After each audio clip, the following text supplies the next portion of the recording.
We once prayed here, sang our sacred songs, shoulder to the wheel we pushed along.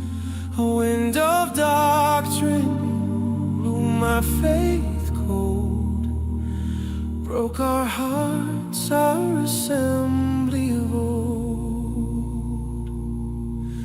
Brethren, I'm here, I have not strayed. It's not our love that I gave away. Broken brethren, can't we partake just for now, as our hearts break? Communion that once was ours, set aside these pews just for an hour. The Zion we lost wasn't beyond the grave. Broken brethren, it's love that saves.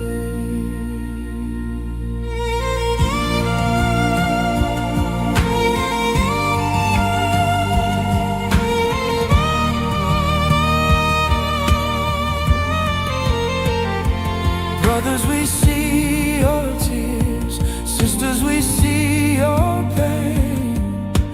You don't grieve alone, faith fades, we remain. We shunned each other, let our steeple fall, but we were brothers. Oh, don't you recall? We exchanged our oaths and vows, traded prophets and plates for now. Live with our gods to save our souls. Love is written on hearts, not gold. Broken brethren, can't we partake just for now, as our hearts break? Communion that once was ours, set aside these pews just for an hour. Our lost Zion wasn't beyond the grave. Broken brethren, it's love that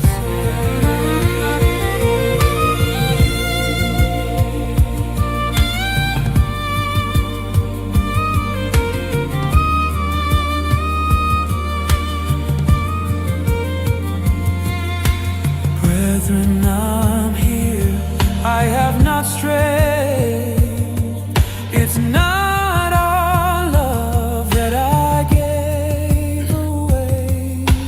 Our lost Zion wasn't beyond the grave. Broken brethren, it's love that saves.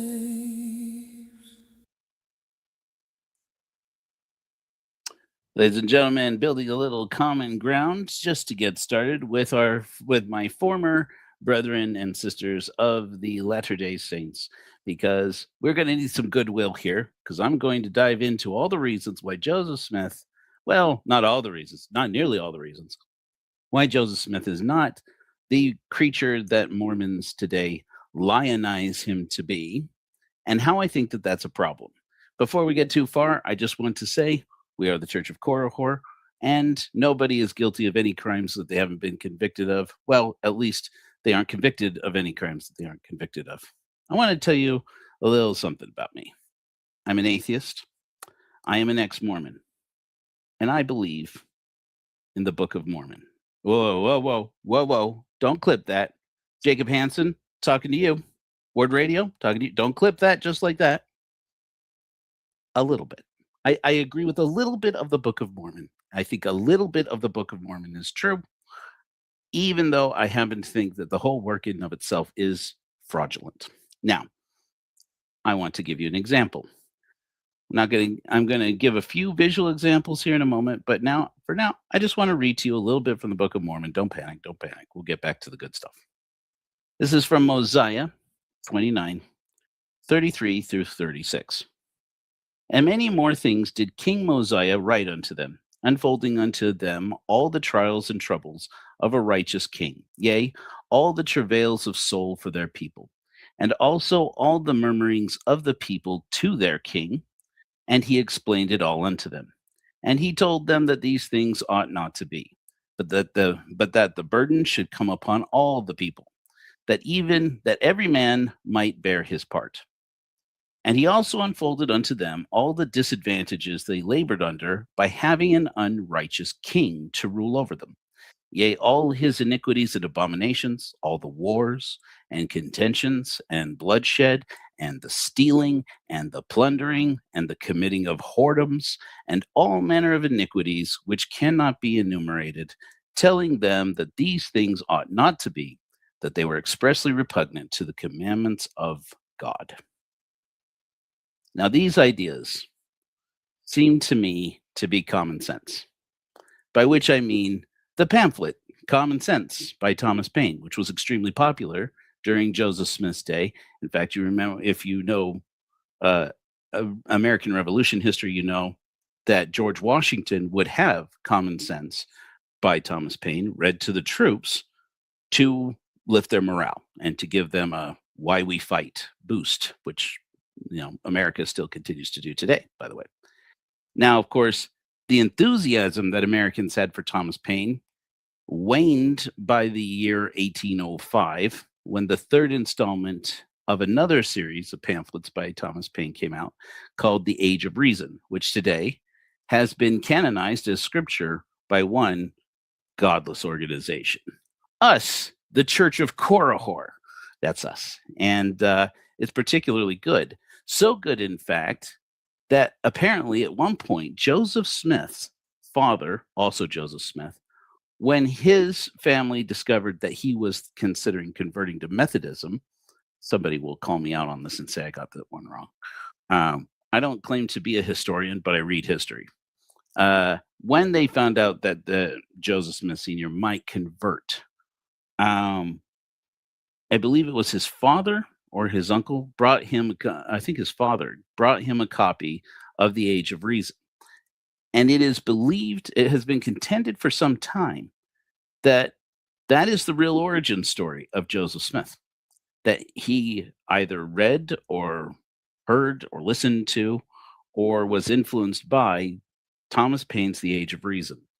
And in contrast to The Age of Reason, and maybe utilizing some of Common Sense and other materials like The Late War or View of the Hebrews, if you're Mormon or have ever been Mormon, you know the accusations. They use these as sources for the Book of Mormon. Which does make sense in some regard, but however Joseph Smith plagiarized and or composed the Book of Mormon, he did appear to me to be mainly responsible for the content of the Book of Mormon. He didn't translate it from gold plates. I'm fairly convinced of that. I'm happy to have somebody show me how they can prove otherwise.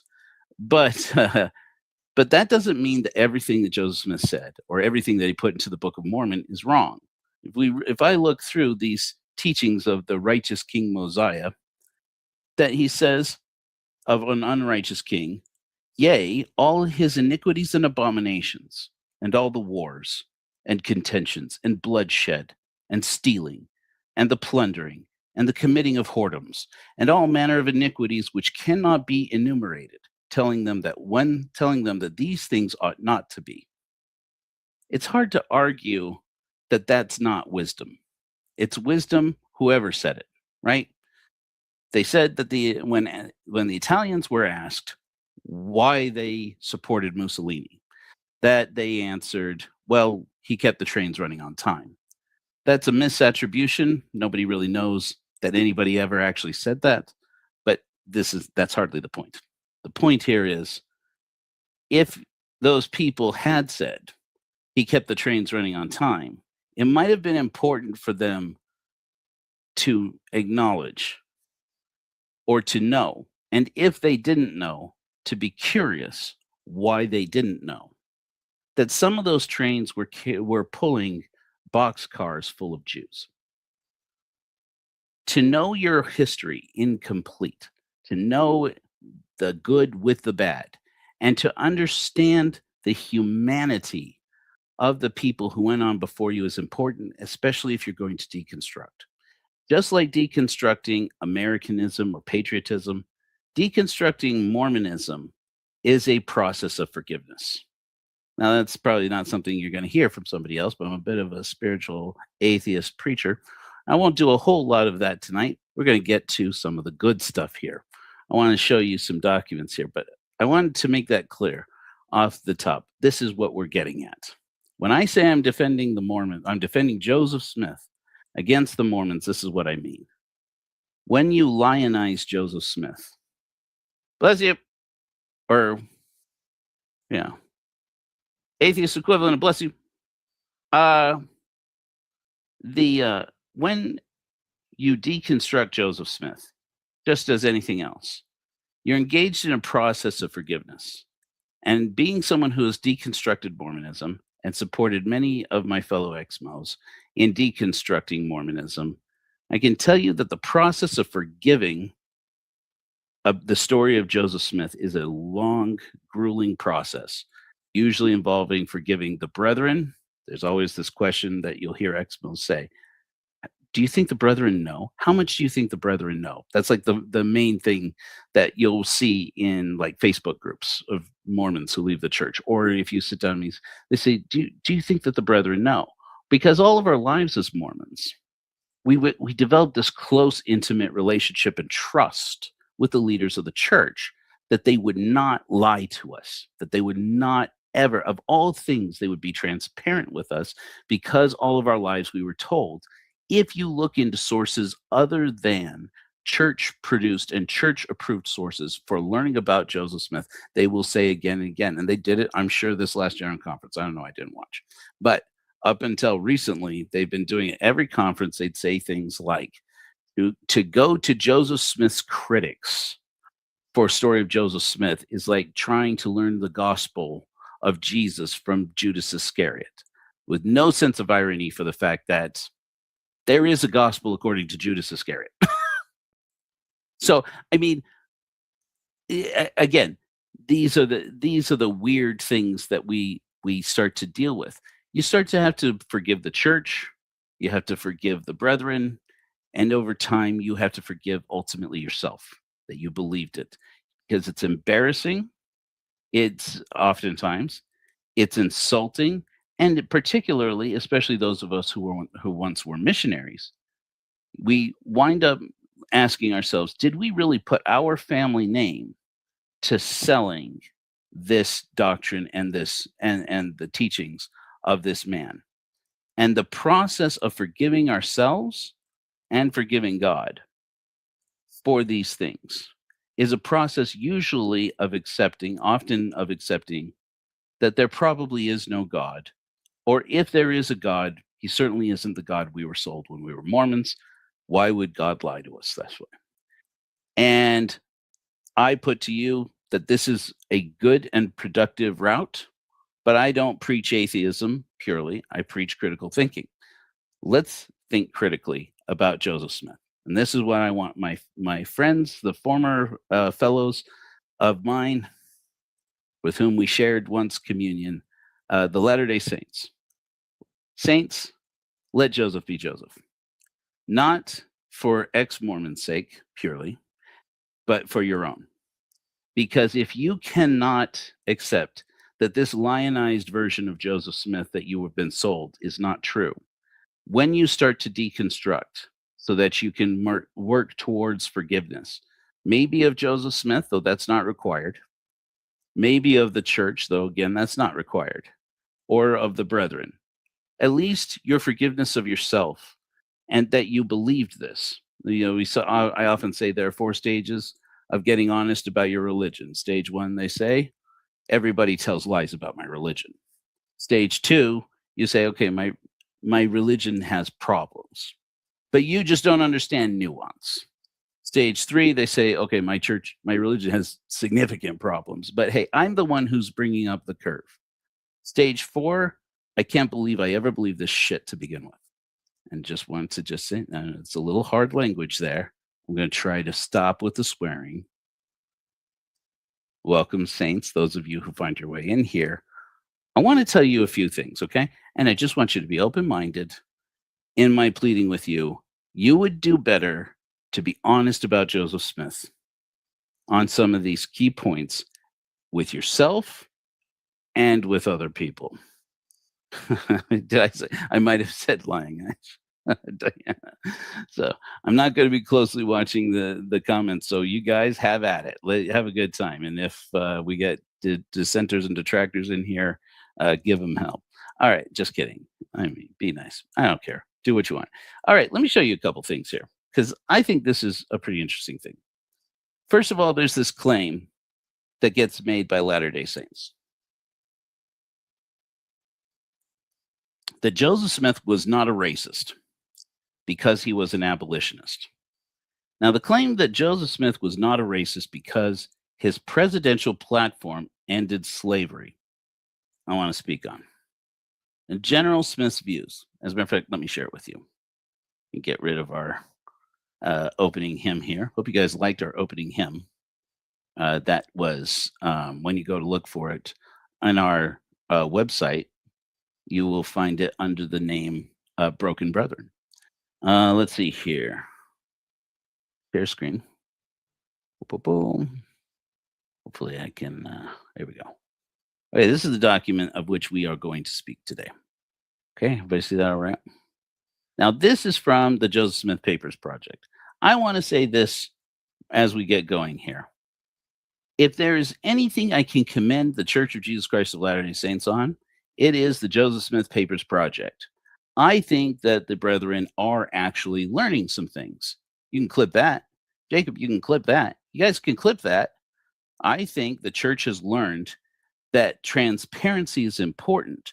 Unfortunately, I don't think they've learned it because it's the honest thing to do, which you'd think men of God would consider that. I think they figured out exactly what I've been saying here so far, that the more that they abridge and lie and hide the truth about Joseph Smith, is the more they come off as liars when people start to deconstruct the faith, and the more that people decide that they're just going to leave the church, that they're not going to just challenge it and say, the brethren say this thing, and it turns out it needs to be treated with more nuance. At some level, just like those 4 stages I told you, they jump straight to, I can't believe I ever believed this shit to begin with.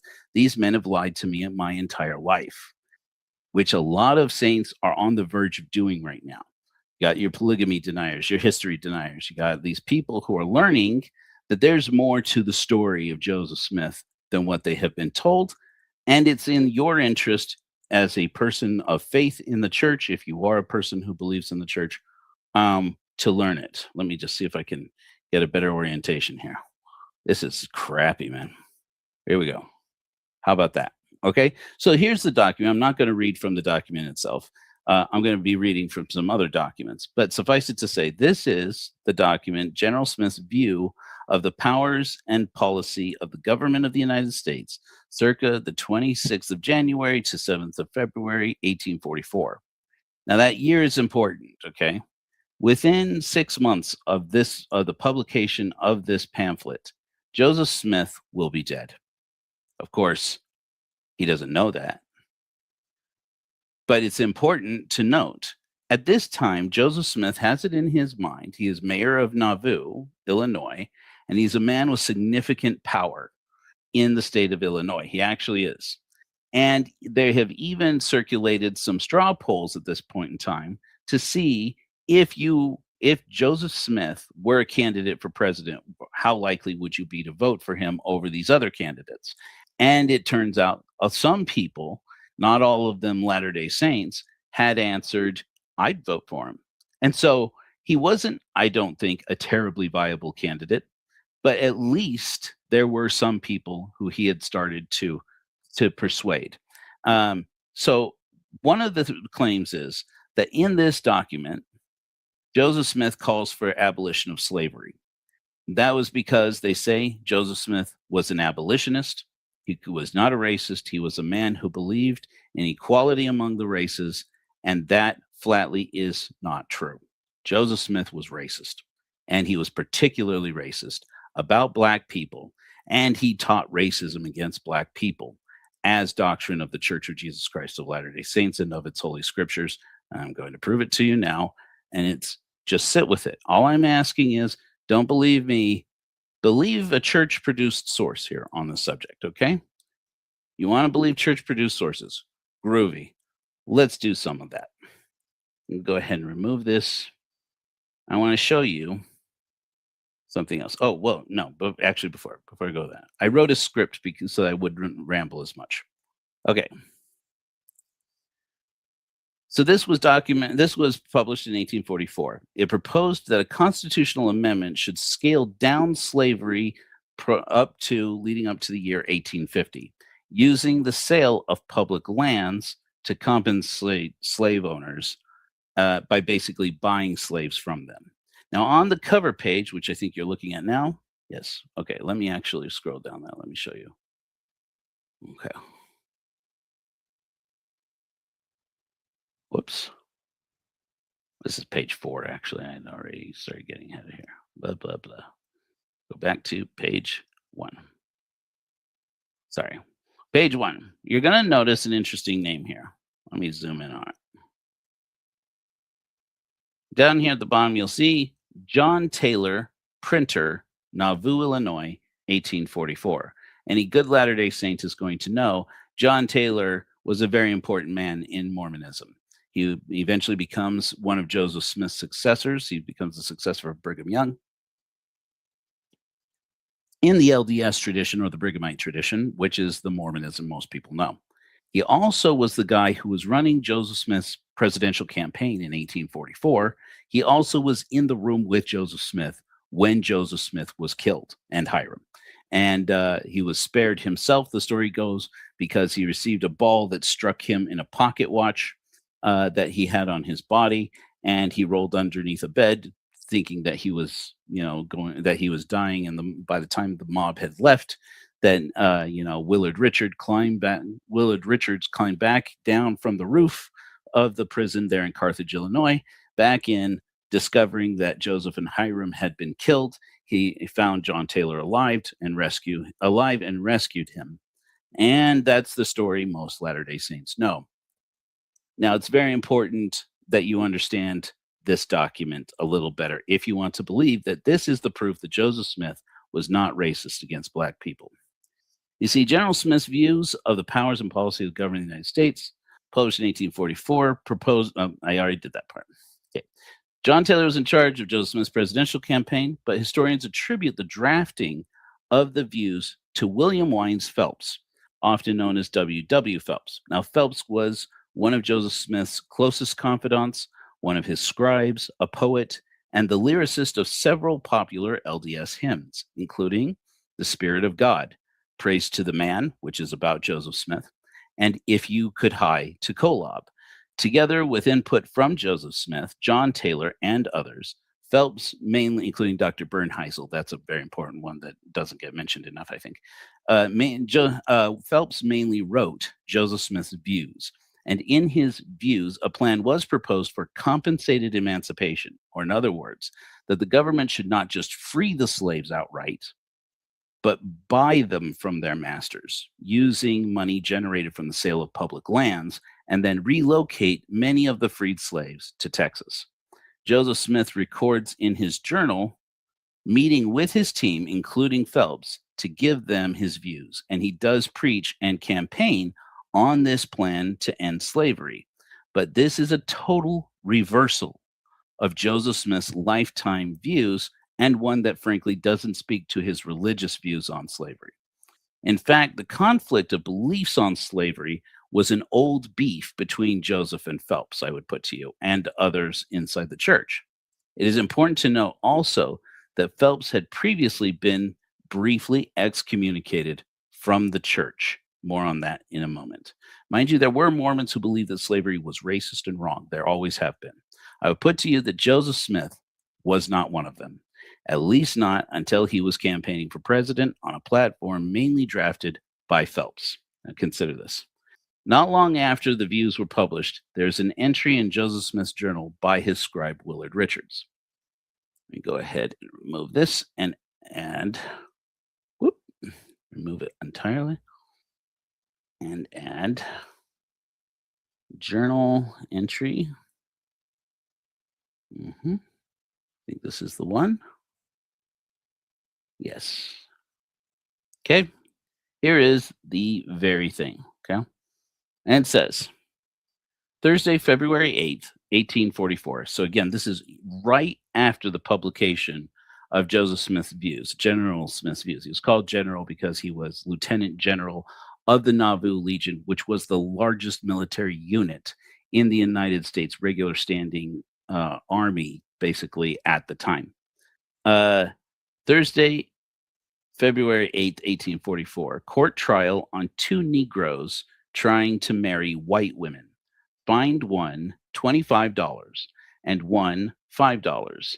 Evening had a political meeting in the assembly room, and Brother William Wines Phelps publicly read my views of the general government for the first time. Elders Orson Hyde and John Taylor made a speech, and myself also.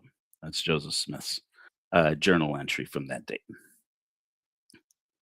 Now, Joseph Smith had been acting as a judge in his role as the mayor of Nauvoo since the passing of his dear friend and the local judge Elias Higbee. That same Elias Higbee had two sons who helped William Law, Joseph Smith's former counselor in the first presidency, to expose Joseph Smith's polygamy through the Nauvoo Expositor, which Joseph Smith had ordered their printing office burned down, ironically enough. As long as Elias Higbee was the judge in Caldwell County, Illinois, it seems that no significant legal trouble could come upon Joseph Smith, and there are those who did try, especially the state of Missouri. After his passing in 1843, that's Elias Higbee, Joseph took the role of judge upon himself, and he clearly liked it. Now, this time, Illinois state law required incarceration and a fine of no less than $200 for interracial marriages, which were illegal in the state.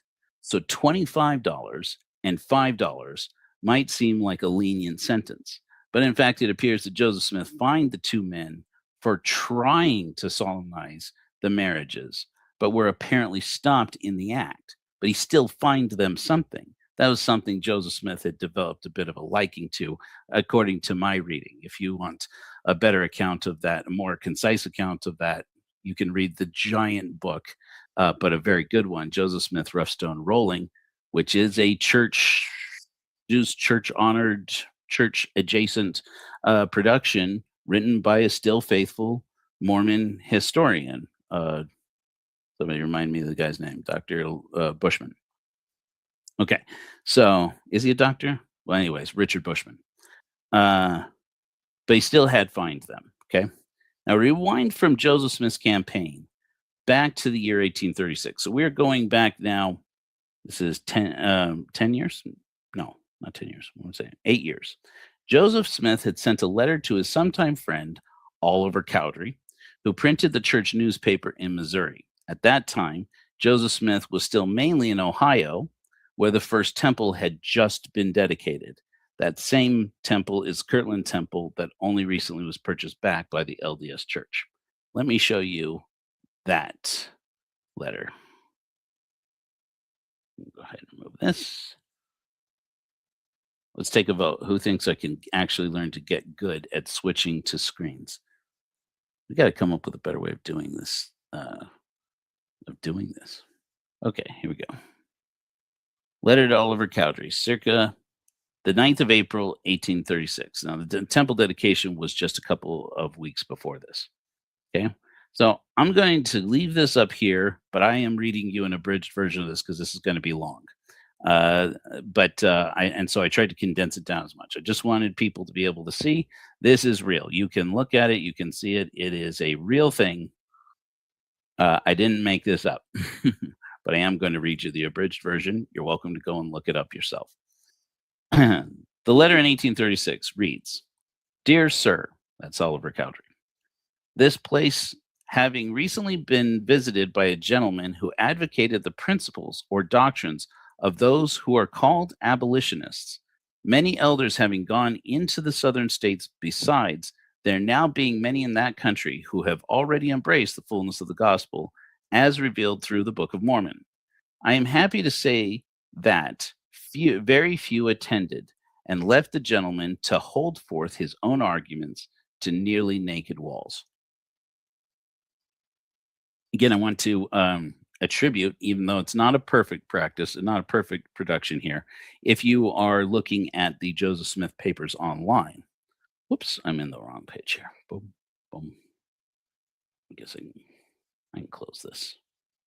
And I guess I can close that one. Okay. If you actually look at that, at the footnote on this by a gentleman, yeah, there's a note here that says likely John W. Alvord. So these guys have done their research. Now, my understanding is that there's some internal conflict with the way it was done and what documents they decided to include, not include, etc. But generally speaking, this document, this project is a good attempt at improving the church's transparency, in my opinion. And little details like this are things that give you real history hooks that you can look into and get more information. And it's fascinating. I personally have gotten a lot out of it. Allow me to continue here. I am aware that many who profess to preach the gospel complain against their brethren of the same faith who reside in the South, and are ready to withdraw the hand of fellowship because they will not renounce the principle of slavery and raise their voice against everything of the kind. This must be a tender point, and one which should call forth the candid reflection of all men, and especially before they advance in an opposition calculated to lay waste the fair states of the South. I want you to take note of this, the language. Listen to it and tell me what you get, what impression you get. I won't ask you to make a scholarly opinion. We're not necessarily scholars here, but listen to what he says here and tell me what you hear. Or don't tell me if you want. Leave it in a comment if you do. It goes like this. And set loose upon the world a community of people who might peradventure overrun our country and violate the most sacred principles of human society, chastity, and virtue.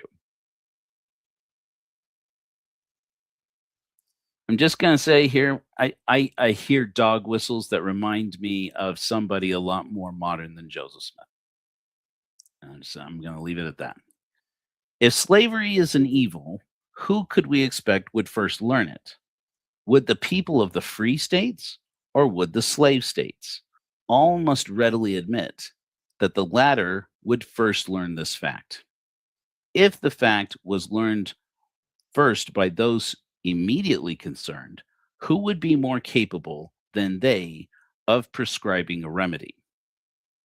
You see what he was saying here? Joseph Smith is telling us, look, if slavery is evil, slave owners would be the ones who would know. People in slave states would be the ones who should propose to all of us the best solution. Now, remember that when you can consider, oh, Joseph Smith was an abolitionist. Okay, he was a guy who proposed that instead of freeing people because they were equal to everybody else, we should buy them. The government should sell public lands and buy the slaves and then free them, which is not the same thing, I would put to you. Okay. And then consider that he made this case just 8 years before. So long then as those of the free states, which is like the state that he was living in, Ohio, and the states he was born in, the state he was born in, Vermont, and the state he was raised in, New York, Joseph Smith was a Yankee. That can't be disputed here. And yet he's speaking on behalf of the South. And as those of the free states are ready to admit that there are men of piety who reside in the South, who are immediately concerned, and until they complain and call for assistance, why not cease their clamor and no further urge the slave to acts of murder and the master to vigorous discipline, rendering both miserable and unprepared to pursue that course which might otherwise lead them both to better their condition. I do not believe that the people of the North have any more right to say that the South shall not hold slaves than the South have to say the North shall. How any community can ever be excited with the chatter of such persons, boys and others who are too indolent to obtain their living by honest industry, and are incapable of pursuing any occupation of a professional nature is unaccountable to me. And when I see persons in the free states signing documents against slavery, it is no less, in my mind, than any array of influence and a declaration of hostilities against the people of the South. What can divide our Union sooner? God only knows. I do not doubt, but those who have been forward in raising their voice against the South will cry out against me as being uncharitable, unfeeling, and unkind, wholly unacquainted with the gospel of Christ. It is my privilege, then, to name certain passages from the Bible and examine the teachings of the ancients upon this matter, as the fact is incontrovertible that the first mention we have of slavery is found in the Holy Bible, pronounced by a man who was perfect in his generation and walked with God. And so far from that predictions being a verse from the mind of God, it remains as a lasting monument of the decree of Jehovah to the shame and confusion of all who have cried out against the South, in consequence of their holding the sons of Ham in servitude. Now, I just want to, before we go on much further, I just want to make sure that we're clear here, okay? Because this is going to come up. It is mentioned several times by Mormons that this idea of the curse of Ham does not start with Mormonism, and that's certainly true. That a lot of people believed it, but then you'll hear again and again and again that Joseph Smith was not racist because he didn't believe in the curse of Ham, and or that in particular what Mormons would later come to believe, and it was later that Mormons came to believe it, that men who were black should not hold the priesthood in the church. That doctrine actually was much later than most people think, and it does appear that Joseph Smith himself ordained black men to the priesthood. But again, your having black friends does not mean you are not racist against black people, and your ordaining people to the priesthood does not prove that you're not racist against black people. The idea of the curse of Ham, as you're going to hear it summarized here, if you read this document, is basically that one of the sons of Ham violated his father, or one of the sons of Noah, excuse me, Ham violated his father's nakedness, whatever that means, knew his father's nakedness or what have you. And because of that, his seed, who were black, we're given to understand, are cursed forever not to be able to hold the priesthood in Mormon tradition, and also to be slaves unto the other brothers, the sons of the other sons of Noah. It's a pretty wicked and cruel doctrine that is not really as biblically supported as these men thought. It was used by Christians to encourage slaves to consider themselves inferior racially and to remain in slavery. That's the whole purpose of the curse of Ham. And this is Joseph Smith teaching it exactly in this way. We continue, and he said, "Cursed be Canaan, a servant of servants shall he be unto his brethren. And he said, Blessed be the Lord God of Shem, and Canaan shall be his servant." Canaan is the descendants of Ham. "God shall enlarge Japheth," the other son, "and he shall dwell in the tents of Shem." That's the righteous son. As I understand it, the one for whom the term Semite is largely attributed. When you say anti-Semite, it means against the people who are the children of Shem. "And Canaan shall be his servant." And then he attributes that Genesis 8, 25, 26, 27, and 12. That doesn't make a lot of sense. But anyway, 12. I didn't check it. I just took it from Joseph Smith, man. Maybe Joseph didn't do his homework all the way. I don't know. I probably made a mistake there. Joseph Smith continues, "Trace the history of the world from this notable event down to this day, and you will find the fulfillment of this singular prophecy. What could have been the design of the Almighty in this wonderful occurrence is not for me to say, but I can say that the curse is not yet taken off the sons of Canaan, neither will be until it is affected by as great power as caused it to come. And the people who interfere The least with the decrees and purposes of God in this matter will come under the least condemnation before him, and those who are determined to pursue a course which shows an opposition and a feverish restlessness against the designs of the Lord will learn, when perhaps it's too late for their own good, that God can do his own work without the aid of those who are not dictated by his counsel. I must not pass over a notice of the history of Abraham. Paul says that the gospel was preached to this man, and it is further said that he had sheep and oxen, men servants, and maidservants, etc. From this, I conclude that if the principle had been an evil one, slavery, he would have been instructed differently. And if, after a man had served 6 years, he did not wish to be free, then the master was to bring him unto the judges, bore his ear with an awl, and that man was to, quote, serve him forever, close quote. The conclusion I draw from this is that this people were led and governed by revelation, and if such a law was wrong, God only is to be blamed, and abolitionists are not responsible. I beg leave to drop a word to the traveling elders. That's the missionaries, especially the missionaries in the South. You will do well to search the book of covenants, in which you will see the belief of the church concerning masters and servants. Let me pull that up, by the way, because I happened to find that while I was preparing here. Now pull this down, stop screen, share screen. This is the document which he is referring to here. Appendix 4, Declaration on Government and Laws. Okay. On government and law. Okay. Concerning masters and servants.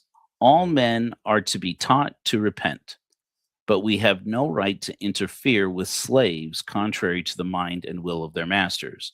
In fact, it would be much better and more prudent not to preach at all to slaves until after their masters are converted, and then teach the master to use them with kindness, remembering that they are accountable to God, and that servants are bound to serve their masters with singleness of heart, without murmuring. I do most sincerely hope that no one who is authorized from this church to preach the gospel will so far depart from the scripture as to be found stirring up strife and sedition against our brethren of the South. Having spoken frankly and freely, I leave all in the hands of God, who will direct all things for his glory and the accomplishment of his work. Praying that God may spare you to do much good in this life, I subscribe myself your brother in the Lord, Joseph Smith Jr.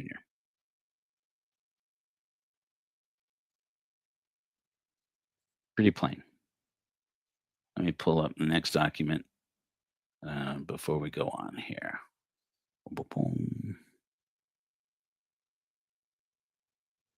boom. This one, I believe.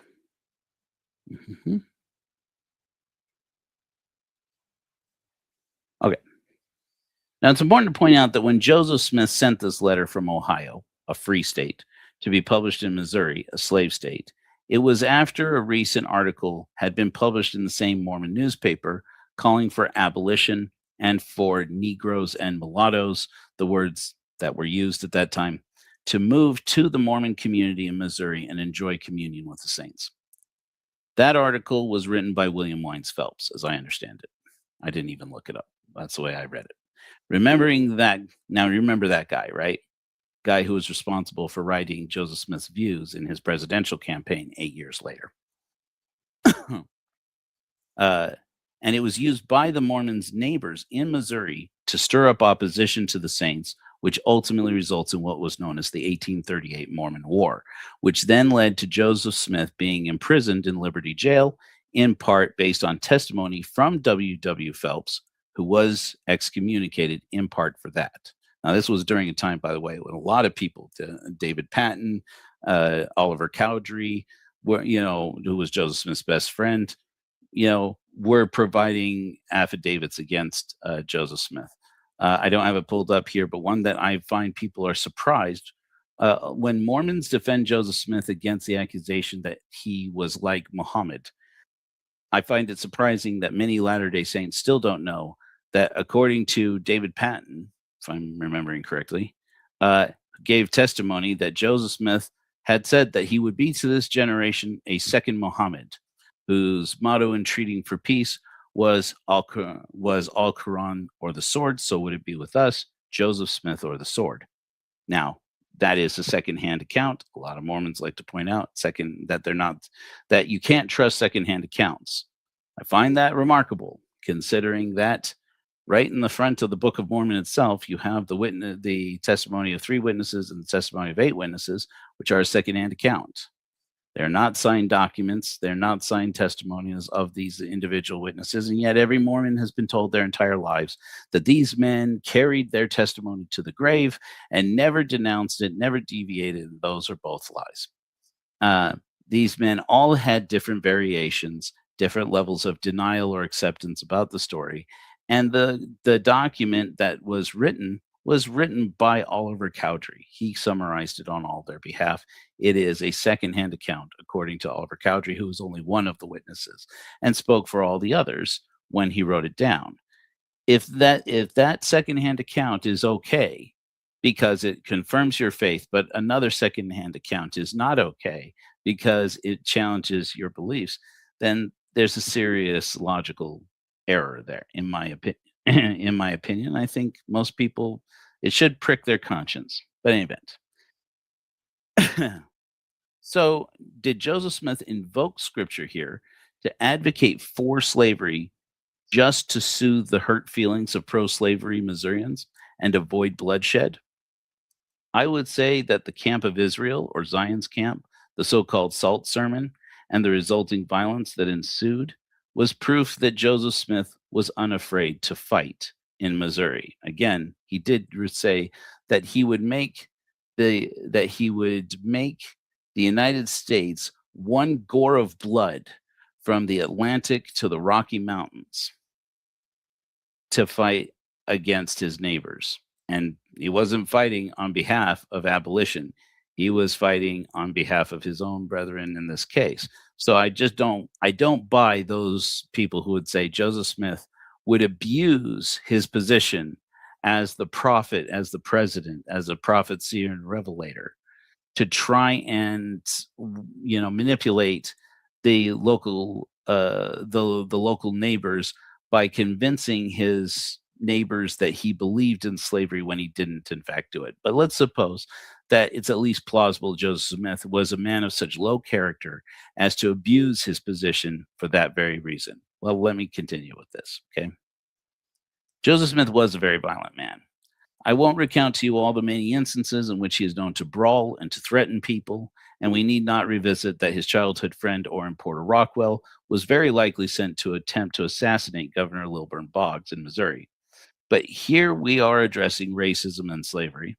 So remember that years before Joseph Smith was quoting the mark of Cain and the mark of Ham to justify slavery. The mark of Cain is the belief that black people originated with Cain, the son of Adam and Eve, who slew his brother Abel.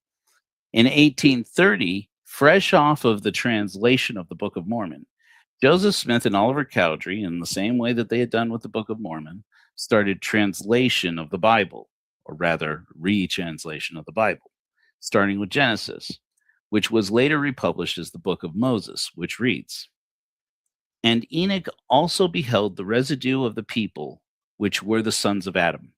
And they were a mixture of all the seed of Adam, save it was the seed of Cain. For the seed of Cain were black, and had not place among them." Moses 7:22. Now, Joseph Smith could have written that passage any way that he liked. These people, I mean, he did this. He inserted whole chapters into the Bible. It just received through the holy Wi-Fi. He could write it any way he wants, and he chose to write that there was a curse placed upon the seed of Cain, and it was that they were black, so that they could not be included in the generations of the true sons of Adam and Eve, until eventually Noah has a son, Ham, who marries a woman that we're given to understand from Mormon scripture was black, which many people believed at the time. And so their descendants are predestined, being black, to be servants to the others, including the House of Israel, which Joseph Smith and the Mormons believed themselves to be as white Europeans. Also, we come to find out in a recent episode where we were covering a conversation between an evangelical preacher kid. I forget the kid's name. Where he went and interviewed the guy who's the head of the Klan, and he basically said the same thing about the Klan's beliefs about the origins of white people, and even made the case that he makes the case that black people were not even human, but but that at least that white people were the lost tribes of Israel, and that is what Joseph Smith believed and taught. Um, what's going on here? Leave me alone. All right, let's move on. Joseph Smith had written that passage anyway, like blah blah blah. Did that already? Yeah, yeah. Joseph Smith chose the mark of Cain and the curse of Ham long before conflict broke out in Missouri because he believed it. And that isn't the only thing that he believed. In 1831, so again, same time, when the Book of Moses was retranslated, there was a revelation given by Joseph Smith that was recorded by that same man we've heard before, W. Phelps, telling the first missionaries to the Lamanites, or Indians, instructing them to practice polygamy. Let us now look at that document. Again, this is not taken out of context. This is not taken from, Fawn Brody. This is not taken from my book, The Korihor Argument. This is from a church-produced project, the Joseph Smith Papers Project. And you can read it for yourself here. I will zoom in. Well, I can't do too much. There's only so much I can do. Okay. You're going to see here, there's a 4 in the margins over here. Let me make sure that you can actually see that. Can everybody see that okay? There's a 4 in the left-hand margin. That's where you're going to start, okay? It reads, here, I'm going to try and read it off of the actual handwriting. No, I'm not. I'm going to read it. I already did that earlier. Might as well take advantage of the work I've already done. Verily I say unto you, that the wisdom of man in his fallen state knoweth not the purposes and the principles of my holy priesthood. But ye shall know when ye receive a fullness by reason of the anointing. For it is my will that in time ye should take unto you wives of the Lamanites and Nephites, that their posterity may become white, delightsome, and just, for even now their females are more virtuous than the Gentiles, close quote. Okay. So this is, again, from the Joseph Smith Papers Project. You can look it up. So now I will point out, before somebody comes at me, don't at me, saying that this document was a letter from William Wines Phelps to Brigham Young 30 years later in 1861. So obviously, he made it up out of his memory. We don't know the source material of this letter, of this context, this word for word copy of a revelation that Joseph Smith gave to W. Phelps, except to say that W. Phelps told Brigham Young, whom he regarded as the prophet of God and Joseph Smith's legitimate successor, that this was the revelation that they received. To say that William Wines Phelps got that wrong, that part wrong, is to call him a liar. There's just no way around it. And this is a man who was very well regarded in the Mormon community. He was a Mormon pioneer. He was one of the original great people in the movement of Mormonism. And he was Joseph Smith's lifelong friend, frankly, even if they were briefly estranged after he basically testified against Joseph Smith to accuse him of raising an insurrection against the state of Missouri, which Joseph Smith did do. So, in any event, let us move on. But so I just want to go into the next part here, which will be the last of the sections, but a fairly long one. I just want to say this, okay?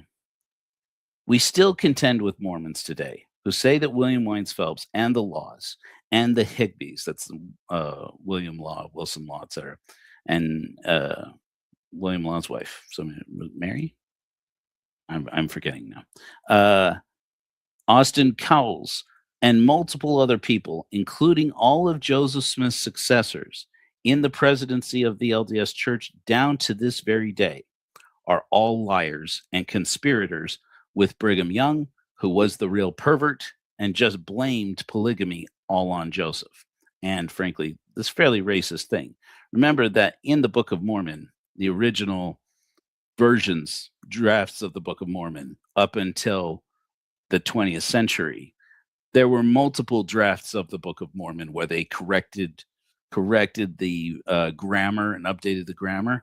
And through multiple revisions, the Book of Mormon said that the difference between the Lamanites, who are given to be the ancestors of at least some Indians, I put to you that it did say originally back in the 19th century that it was the Indians.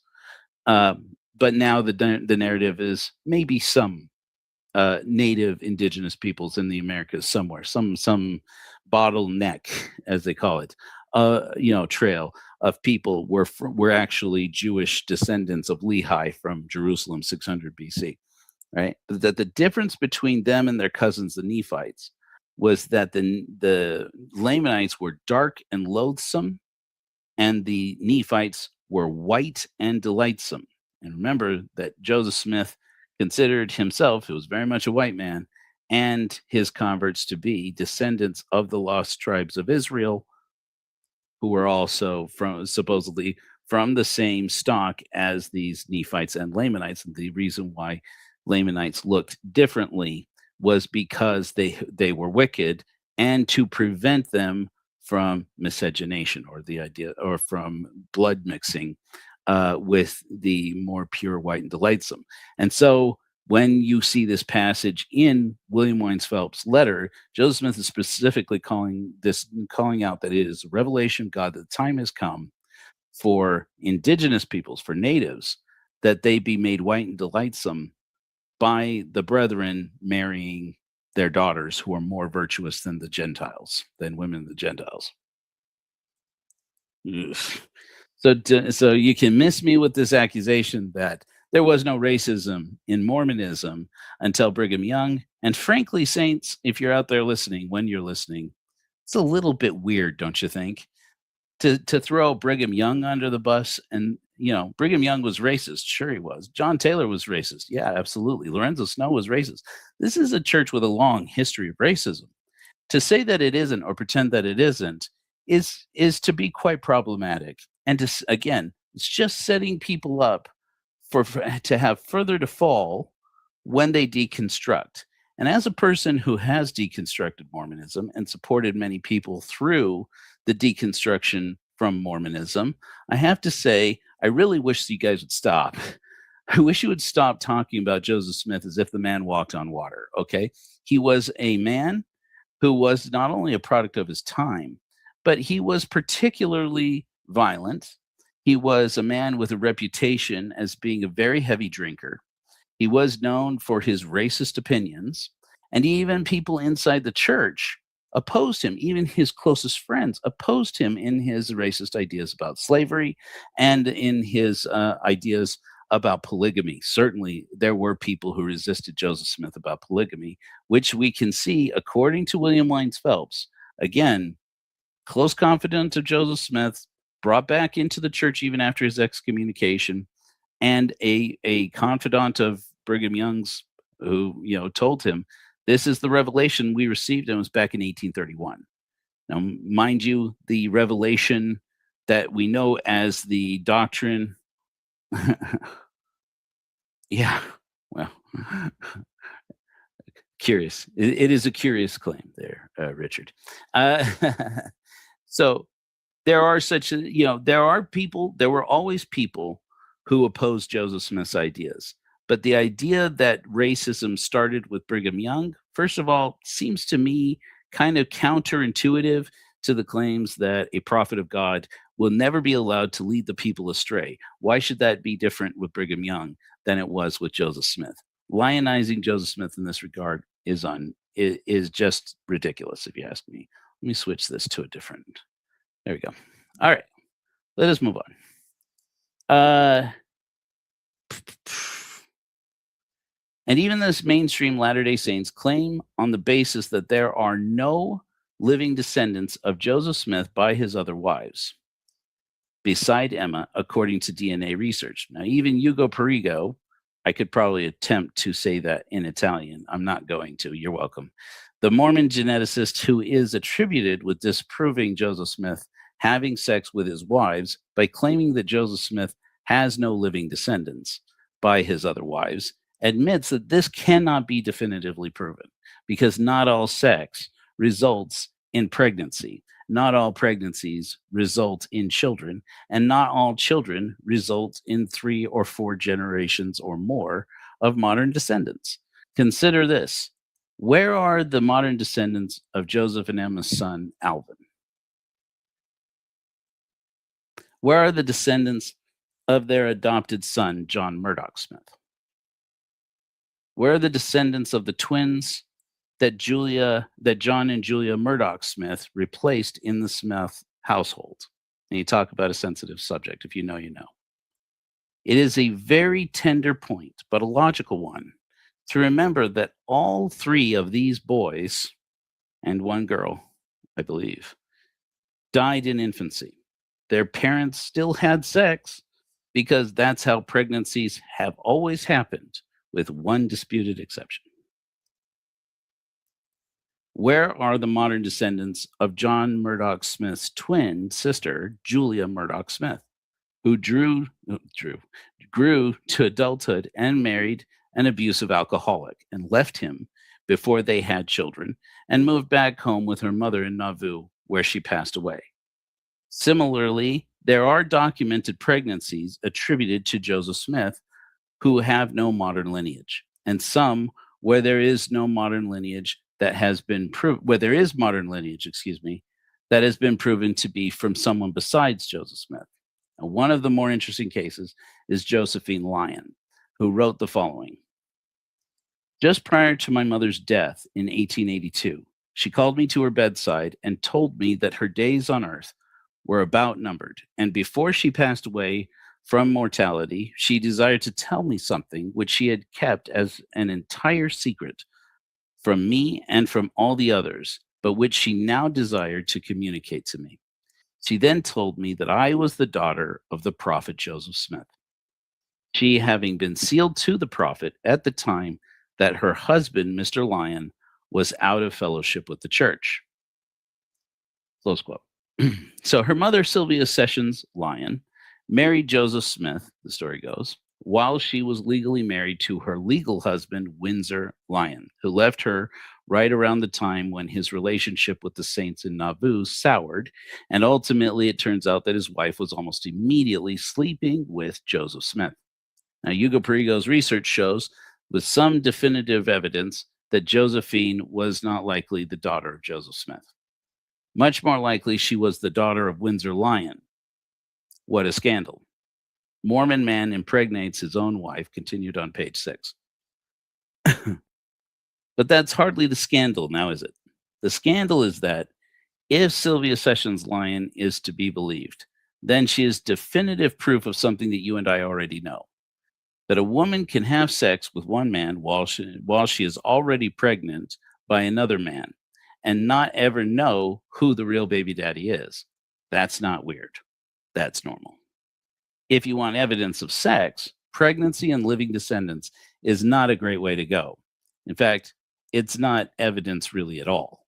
Instead, you might choose to believe women rather than malign the name of a woman who was a Mormon pioneer and say that she just fantasized about Joseph Smith and coveted him enough to concoct some fantasy that he was doing something with her that multiple other women and men attested to his doing, both his critics and also his friends, and even critics who had been his friends and left friendship with him over this very thing. Now, to choose to believe non-evidence of Joseph Smith's impregnating his other wives is to choose to disbelieve these women. Sell it to yourself however you want, but slut-shaming pioneer women doesn't seem like particularly gracious behavior for a saint in the latter day or any other. Now we'll get to the good juicy part that again, if I say this in a TikTok live somewhere, throw it into the comments somewhere, I'm almost certainly I'm almost certain to get somebody telling me you made that up. Okay, groovy. Let me help you out here. Let me close this. Again, I tell people this. I made a response to priesthood. Some of you have seen the short that I published in TikTok and on here on YouTube, the priesthood bros, whatever they call themselves, anyways, about the word of wisdom that and it's this case. You can see it in my shorts where the guy said, "Should I just show it to you? Maybe I can show it to you. Let me just show you. You guys want to watch a video? Let's try. Let me have it here. I may have deleted it. I think I did delete it after I set you guys up for it.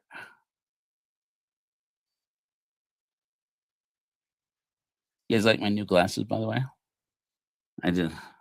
I leaned in close. I put it on. I put these on. I leaned in close to the mirror and I said, Edna mode. And guessed. They're growing on me though. I don't have it here. Never mind. I retract. Um yeah. Okay. Let me pull up this other story.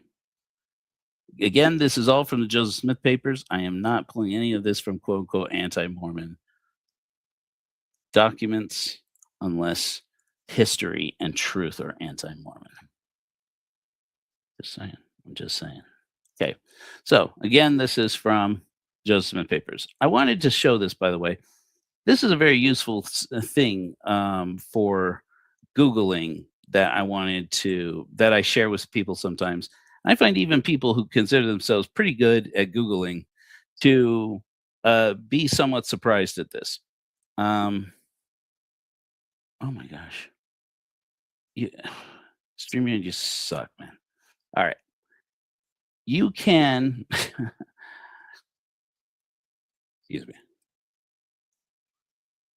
You can go into Google and type, for example, josephsmithpapers.org, colon is the way I normally do it, and then put John Taylor's martyrdom account, page 46, and it will pull it up at the top of if it in any way can, it'll pull that result up to the top of the search results, and you can very quickly find something if you're specifically looking for it, so you don't have to waste a whole bunch of time digging through it. It's extremely useful if somebody can say this. People say, give me a link, and I say links sometimes don't work in different, I say, so just Google this, josephsmithpapers.org, John Taylor martyrdom account, page 46, and people say, see, he doesn't even have a link to it. Dude, I just gave you something so much more valuable. A way of verifying not only that I am not a liar, but that you can find out for yourself. And it's just, okay, whatever. In any event. So again, like before, I'm not going to, well, would you guys like to see me actually read it off of here? Yeah, let's read it off of here. I have it like encapsulated briefly here, but this is the very last one. Let me just mention this real quickly. Okay, so Joseph Smith, this is the other claim. I'm gonna get this. I'm gonna get good at this, guys. Joseph Smith revealed the word of wisdom. This is the claim. Joseph Smith revealed the word of wisdom to teach men, human beings, not to use tobacco, alcohol, or coffee and tea as a commandment from God. That is a lie. It is a lie. That is not even remotely true. Nobody from the time period would have believed that is true. Joseph Smith would spit in your face if you said something like that. Okay. Joseph Smith never taught that the word of wisdom was a commandment. And he drank coffee all his life and beer also and wine. In fact, he had enough of a reputation as a drinker that his friends had to defend him after his death as being only a moderate drinker, having on regular maybe a glass or two of beer every night when he got home to refresh himself. Now, I'm just going to say this. I have been an ex-Mormon for 25 years. I have never in a single week of my life, not in one 7-day week on in the calendar of any day of any time of my rebellious life, drank 2 beers a day. Maybe that's because I have very low tolerance as somebody who didn't drink until I was 23 years old, and then didn't drink, heavily except for maybe a couple of times in a single, year, right? And to this day, I think I probably the last beer I had was in Tennessee. Yeah, in Tennessee, which would have been back in, about the 3rd week of March, and I didn't even finish an IPA. I do love a beer, but if you tell me anybody, no matter how strong the beer is brewed, you tell me somebody drinks 2 beers a night, for me, that's at least enough to say, well, I don't know that you would call that guy a drunk or an alcoholic, though that is what people said about Joseph Smith's father, Joseph Smith Sr., who had a reputation as a drinker. Hopefully I'll get a chance to talk a little bit more on that because I actually think that has more to do with the origin story of Joseph Smith, who I am actively defending against the Mormons. Again, don't lionize Joseph Smith, or you just make deconstruction harder on yourself and on other people. And I have great reason to be concerned about that as a spiritual atheist leader. Let's read a little bit out of this, okay? So, is that everything I had meant to say here? Oh, yeah. Okay. So consider that this is the story of John Taylor. Remember that I had told you earlier, John Taylor was with Joseph Smith when he died. Every good Mormon knows that. He was also the guy who was the publisher of that that document that we looked at originally at the start of this, the views, General Smith's views on government and et cetera, blah, blah, blah. He was basically the guy, he was basically Joseph Smith's campaign manager. He was a very politically minded guy.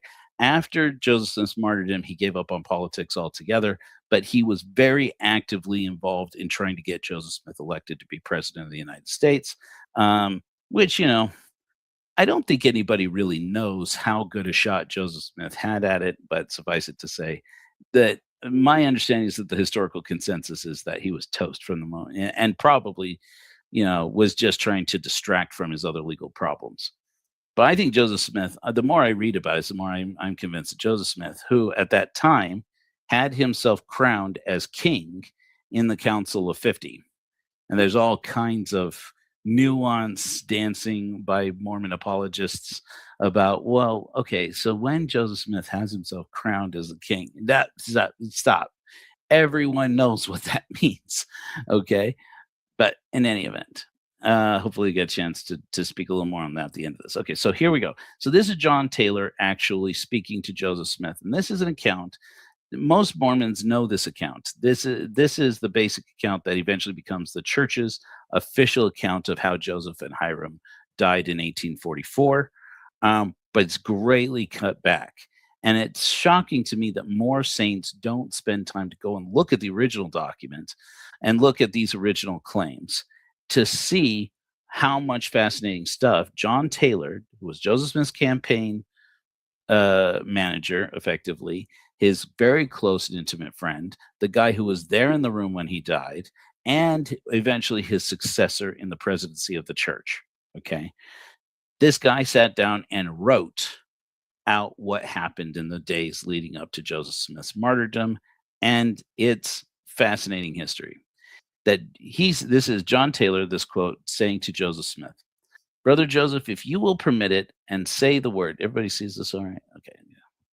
"And say the word, I will have you out of this place in 5 hours if the jail has to come down to do it." This is the Carthage jail, Carthage, Illinois. "My idea was to go to Nauvoo and collect a force sufficient as I considered the whole concern a legal farce and a flagrant outrage upon our liberty and rights. Brother Joseph remarked, that will not be the best way. It would be much better if we contemplated escape, to call for a change of venue, and while passing from one place to another, to escape from the custody of the constable, and then claim our legal rights and protect ourselves until we obtain them. Does this sound, by the way, like the plan of somebody who had done that before? It is. Joseph Smith, I will put to you, okay? And I'm going to defend Joseph Smith a little bit here, okay? Not without cause. Joseph Smith, especially by the time that he was in jail in Liberty Jail, had effectively decided that he no longer had complete faith in American democracy. And you know what? For all of his shortcomings as a patriot, I have to say that he had good cause to believe that. Joseph Smith was fairly abused by the legal system. Joseph Smith was very much abused by former friends of his. Joseph Smith was very much his constitutional rights were very much trampled upon. And his treatment and the treatment of Hiram and others at the hands of the Missourians in Liberty Jail is everything as foul as people say it is. That time changed Joseph Smith. It was a time where he was effectively resigned that he would die in that prison or be executed by firing squad or hanging or however. And it was very likely that he was headed to that very thing. He was preparing to die when the church, brethren from the church, worked a lot of angles to get almost exactly this scenario that he's talking about right here, where they're getting, changes of venues and they're trying to get dates moved around so that effectively they were able to run out the jailer being paid. And when the jailer wasn't paid, he would leave back in these days. You have to understand, this was incarceration in the 19th century. If you don't pay the jailer, he opens up the front door and he goes home. And so that's effectively, they were able to work it. And that took a lot of political influence, a lot of maneuvering. There are people who, by the way, who say that Joseph Smith was acquitted of all charges that were brought against him. Even leaders in the Mormon church have said this. That's a lie. At the time when Joseph Smith died, Missouri was actively trying to extradite him to stand trial for mounting an insurrection against the state. But because Joseph Smith had his own pet judges in Nauvoo, especially Higbee, and then eventually when Elias Higbee dies, he takes over as judge himself, and he could write himself a writ of habeas corpus, whether by his own hand or by Elias Higbee's. And I think even the other judge, who technically wasn't Mormon, would do the same thing. I mean, basically, they could not extradite him anywhere. And people in that area began to say, not without cause, that Joseph Smith has unprecedented power through the charter he had with Nauvoo. But at that time, Joseph Smith had developed a confidence, it seems to me, and very clearly from his close friend and confidant, the man who was shot at with him in Carthage jail, that Joseph Smith believed that the legal system would never really treat him fairly, and escaping the legal system was as much his duty and responsibility as abiding by the law, that he could never get a fair day in court. That was Joseph Smith's confidence. And frankly, he wasn't wrong in that, I think. Elder Cyrus Wheelock, going back to the story here from John Taylor, Elder Cyrus Wheelock came in to see us, and when he was about leaving, drew a small pistol, a 6-shooter, from his pocket, remarking at the time, "Would any of you like to have this?" Brother Joseph immediately replied, "Yes, give it to me." Whereupon he took the pistol and put it in his pantaloons pocket. The pistol was a 6-shooting revolver of Allen's patent. It belonged to me and was one that I furnished Brother Wheelock when he talked of going with me to the east previous to our coming to Carthage. I have it now in my possession. Okay. Now we're just going to come down here. They talk a little bit about the governors. I just want to get to the more interesting parts here. Okay. But again, tons of interesting information here.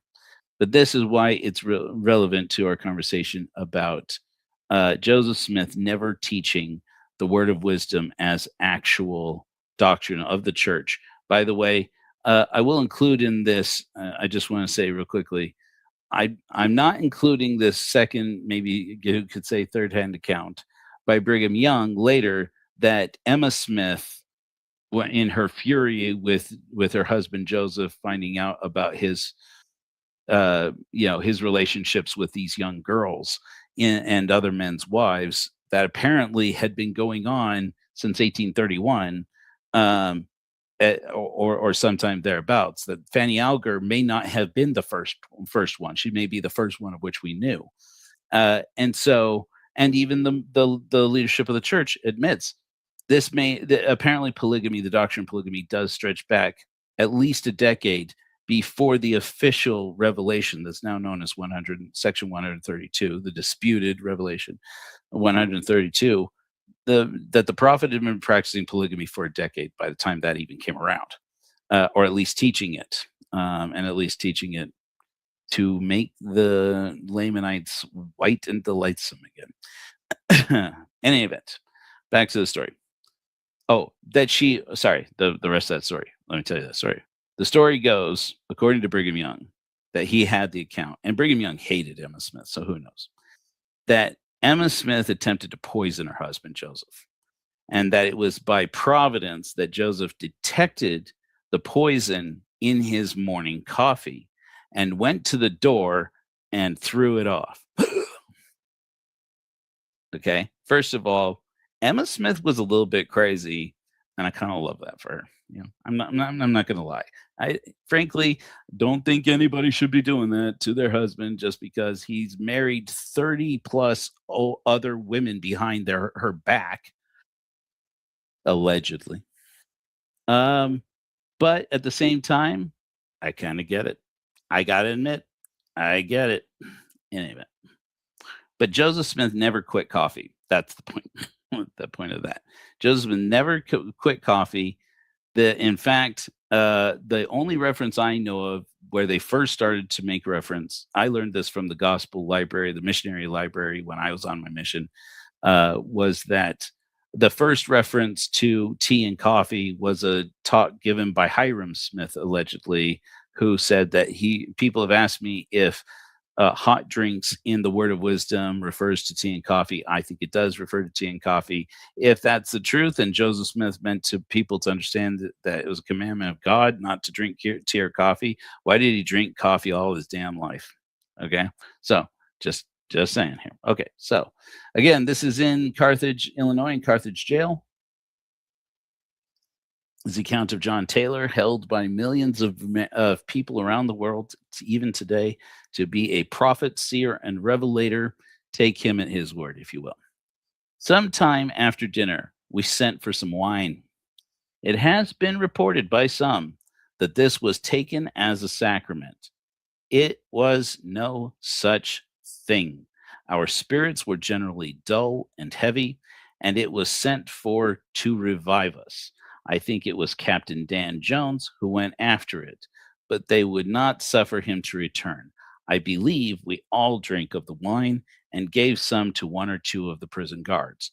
Now, I tell you, nothing to me speaks honesty about a drinking story better than I think it was Captain Jones who went after it, but they would not suffer him to return. I believe we all drank of the wine and gave some to one or two of the guards. All right. Hey saints, I gotta pour one out for our bros, Joseph and Hiram Smith. Rest in power, kings. Right? This is him. This is a drinking story, friends. Okay, I'm just saying. Okay, let's go back to the story. We all of us felt unusually dull and languid. Somebody take me up on this. The word languid, okay? And I'm not saying that John Taylor is much of a wordsmith, but the man could write. He used words somewhat carefully. Languid means discoordinated in your muscular movements. It means discombobulated. It means, frankly, in the nicest of terms, drunk off your ass. He said, "We did not send for it for sacrament. We sent for wine to revive us because our spirits were dull and low." And here he says, "We were particularly dull and languid." And then it goes on. This is a drinking story, friends. You've been told this. Okay. I was shocked when I read this, and I'm like, this is told as a spiritually uplifting story. Willard Richards sings to Joseph in preparation for his passing, sings the song, a poor wayfaring man of grief. Any Latter day Saint, any person grew up Mormon knows this song. It is a revered and treasured and loved song in the Mormon church. It is a beautiful song. A poor wayfaring man of grief. And it is a very sad song. To give you a brief overview, it's about a man who spends his whole life um, encountering the Savior, encountering Jesus throughout different periods of his life, like the Good Samaritan, and reaches out to him and shares his bread, shares his roof with him, shares his love, and shows his love to this person as a stranger, only to learn that this stranger was the Savior himself. Very Christian hymn, and very well loved and popular in Nauvoo at the time. And then that Joseph at one point asked Brother Richards if he would sing the song again to him to lift their spirits. The story, as it's told by John Taylor, is more of a drinking story, isn't it? Okay. So we all of us felt unusually dull and languid with a remarkable depression of spirits. In consonance with those feelings, I, John Taylor, sang a song that had lately been introduced into Nauvoo, entitled, insert the whole song, he says here, "A Poor Wayfaring Man of Grief," etc. The song is pathetic and the tune quite plaintive, and was very much in accordance with our feelings at the time. For our spirits were all depressed, dull, and gloomy, and surcharged with indefinite ominous forebodings. After a lapse of some time, Brother Hiram requested me again to sing that song. I replied, "Brother Hiram, I do not feel like singing." Next page. When he remarked, "Oh, never mind, commence singing and you will get the spirit of it." At this request, I did so. Soon afterward, I was sitting at one of the front windows of the jail when I saw a number of men with painted faces coming around the corner of the jail and aiming towards the stairs. The rest you know. If you know, you know. Well, many people don't know the rest, and comparing it with the other accounts from the martyrdom. If you collect them all together, you get a little more real picture. One of them was, remember when Brother Wheelock, Cyrus Wheelock, had brought a 6-shooter and asked them that belonged to John Taylor, according to John Taylor, which he had in his possession. The church now has on display in the well, at Temple Square anyway, the museum in Temple Square. And and he brought him and he says, "Would any of you like to have this?" And Joseph says, "Yes, give it to me," and puts it in his pantaloons pocket. There's also another couple of pistols in there, including a pepper box pistol, which is a particularly nasty piece of business. It was like shooting, of my understanding, it was like shooting. No, Mormons don't. Well, that's interesting, Truck Lover. It's true to say that Mormons today do not believe in the Trinity. I would argue, yes, that's true. Joseph Smith is a difference, though. Joseph Smith did believe in the Trinity at one time, and the Book of Mormon does teach the principle of the Trinity. At one time, Joseph Smith taught the principle, at least, of the consubstantiality of the Father and the Son in his lectures on faith. I was surprised to read that when I read lectures on faith for the first time. Mormons do believe in something like the Trinity, but to say that today the doctrine, as Joseph Smith had evolved it into, to say that is consistent with the Trinity would be a lie. No, they don't believe in the Trinity, not at least not in that way. Mormons believe in the Godhead, and they aren't the only Christians to not believe in the Trinity. By the way, I talked about this a couple of weeks ago in Godless Sermon. That there have been Christians all throughout history who didn't believe in the Trinity. when the concept of the Trinity was introduced, it was quite controversial. You've heard of the phrase, it doesn't make an iota's worth of difference. That's regarding a Greek word, homoousios, and a similar word, homoiousios. The I in Greek being iota.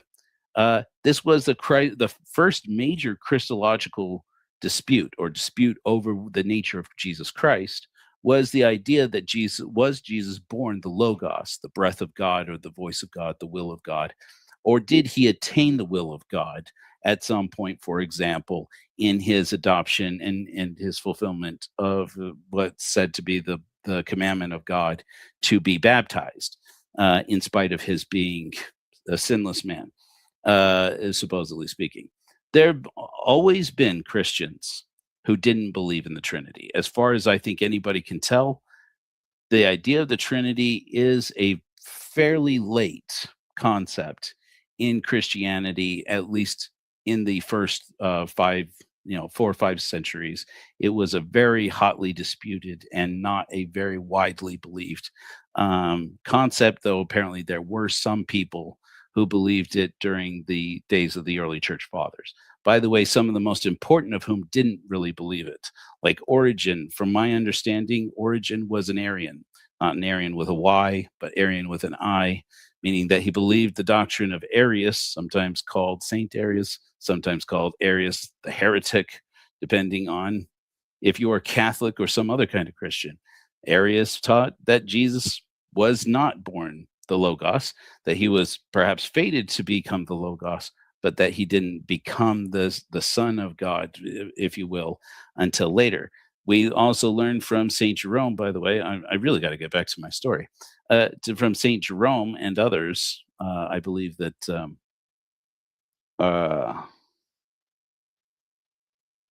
one of the popes, that the original Jewish Christian sect, the Ebionites, were vegetarians.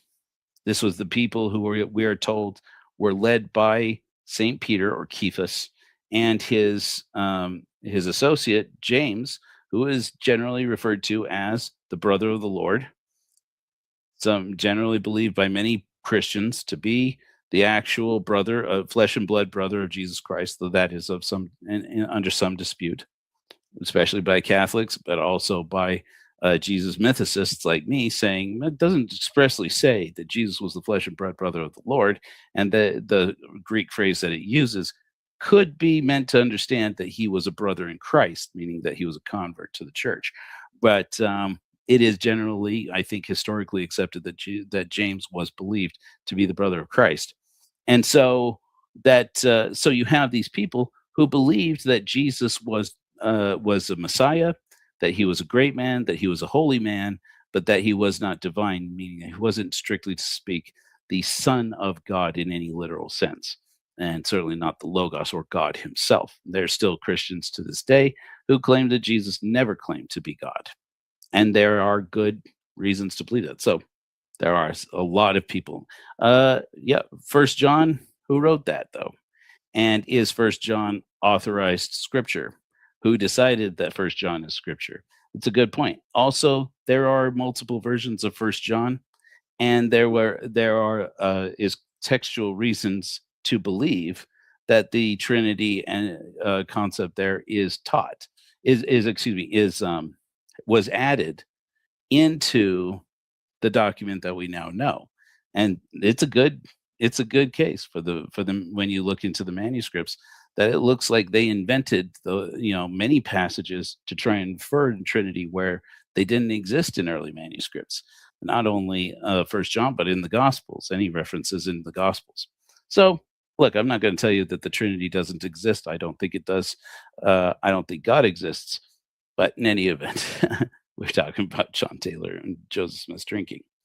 This is the point, saints out there. When you get a chance to see this, which who knows. I just want to say this. So this is me defending Joseph Smith. It may not seem that way, but this is what I'm saying. Okay. When people are led to believe that Joseph Smith, when he was a boy, had to have surgery on his leg, and this story, which is a story that is told, and that he argued with his doctors and his parents when they tried to give him whiskey to dull the pain, that he would not have a drop of whiskey, that if his father held him, he would bear the pain. And this is given to be a story, and it is one of the many lionizing fables of Joseph Smith, to try and make him seem like he was larger than life and like he definitely was not a drinking man, in spite of the fact that, as the saying goes, give a man, I think it was Mark Twain who said, give a man a reputation as an early riser, and that man can sleep until noon.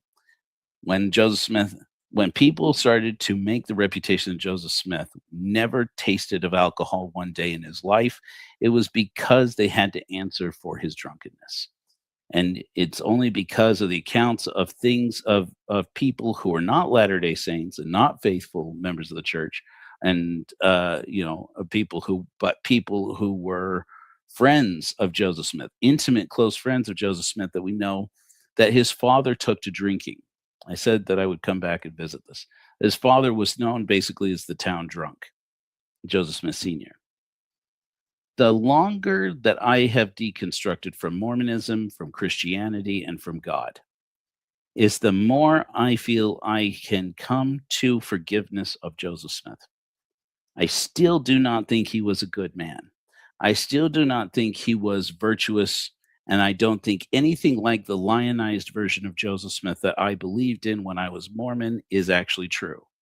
As I learned the true history of Joseph Smith and more details about the life of Joseph Smith and who he was, I do feel that I know him better. And this is why I said at the beginning of this little mini sermon. If it's hard to believe that this is a mini sermon, you should see my Sunday sermons. Is that as I said earlier, it is a process of forgiveness to deconstruct faith. And while that may seem strange to you, consider this real quickly. As I said before, when people deconstruct from Mormonism, one of the most common things you hear them ask is, how much do you think the brethren actually know?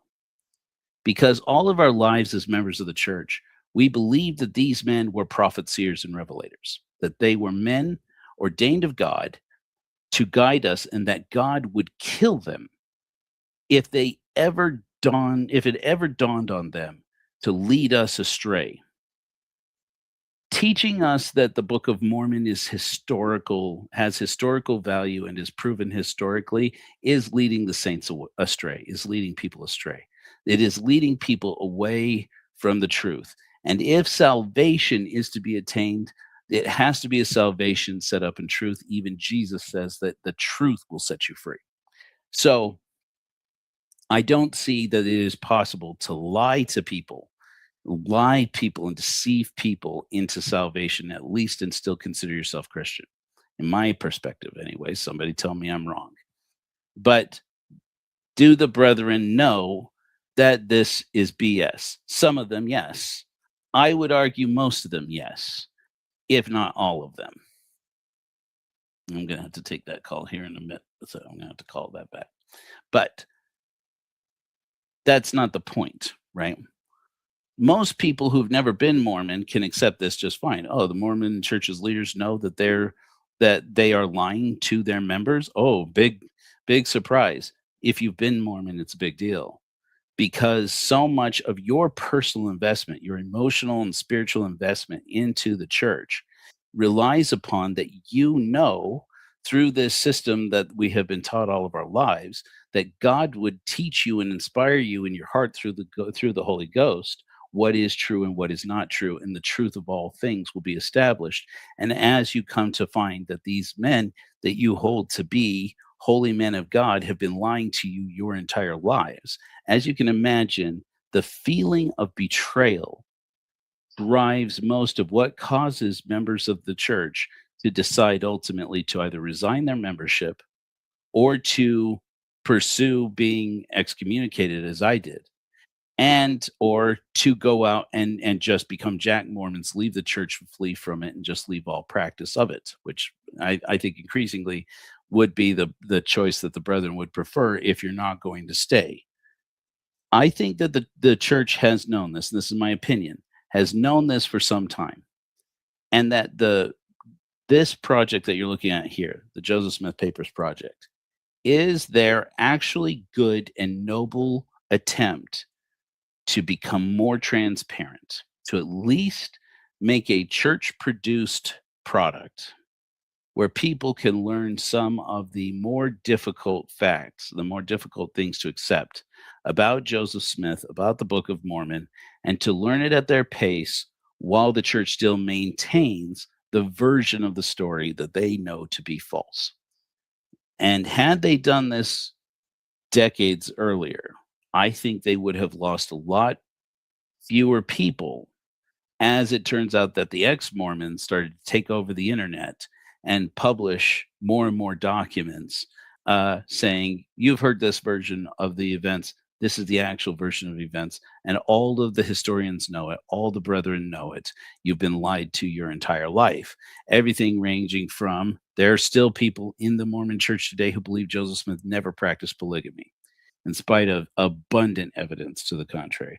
There's still people who believe that Joseph Smith never used the chocolate colored stone in the hat to translate the Book of Mormon, in spite of the fact that even the church has admitted to it and published photographs of the rock, which, by the way, was given by Oliver Cowdery and or his estate to the church like over 100 years ago, I think.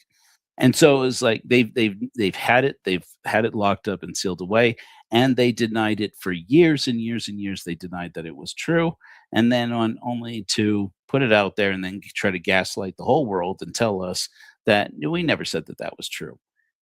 Every time they do that, they know they're not just hurting somebody's testimony about Joseph Smith. That the testimony that members, the Latter-day Saints, have in the brethren, in the church, in themselves, and in God very much hangs upon that the church tells the truth about Joseph Smith and doesn't lionize him to make him something that he wasn't. Thank you, Pearl. Yeah, that's right. Korihor was right. Oh, interesting. That's cool. Well, welcome here. We're Korihors. We're good people. So that's why I would contend and plead with you, Latter-day Saints, when you see this out there. When I say I'm defending Joseph Smith, and then it seems like I'm attacking him, I actually would encourage you to consider this. Okay, what I'm telling you now. The more I learn about Joseph Smith, 20 years later, after deconstructing Mormonism, the more I get,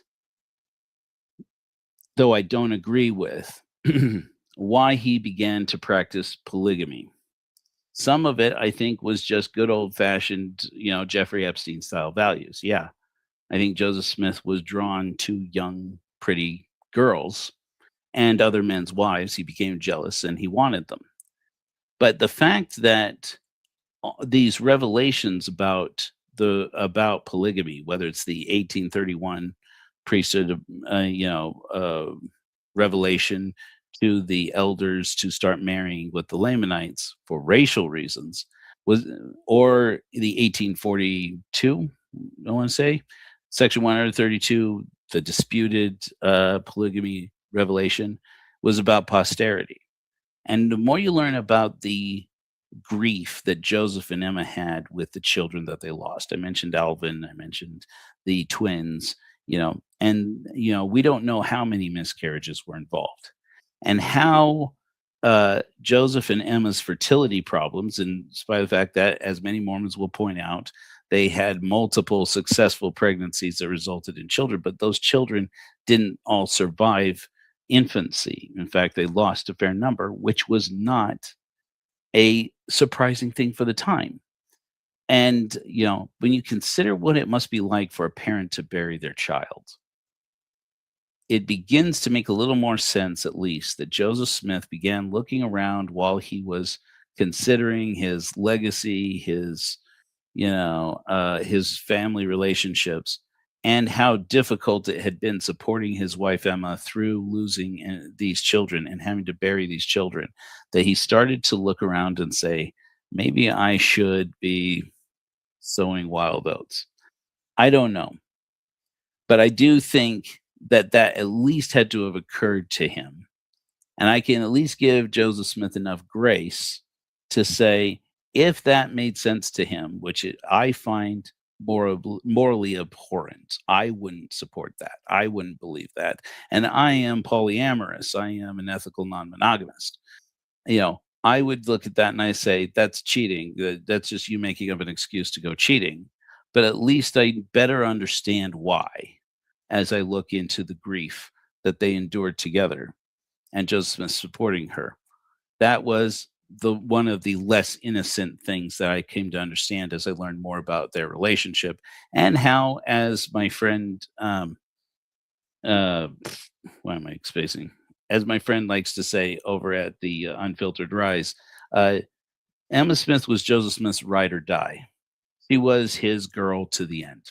She believed that they would be together forever, it seems to me.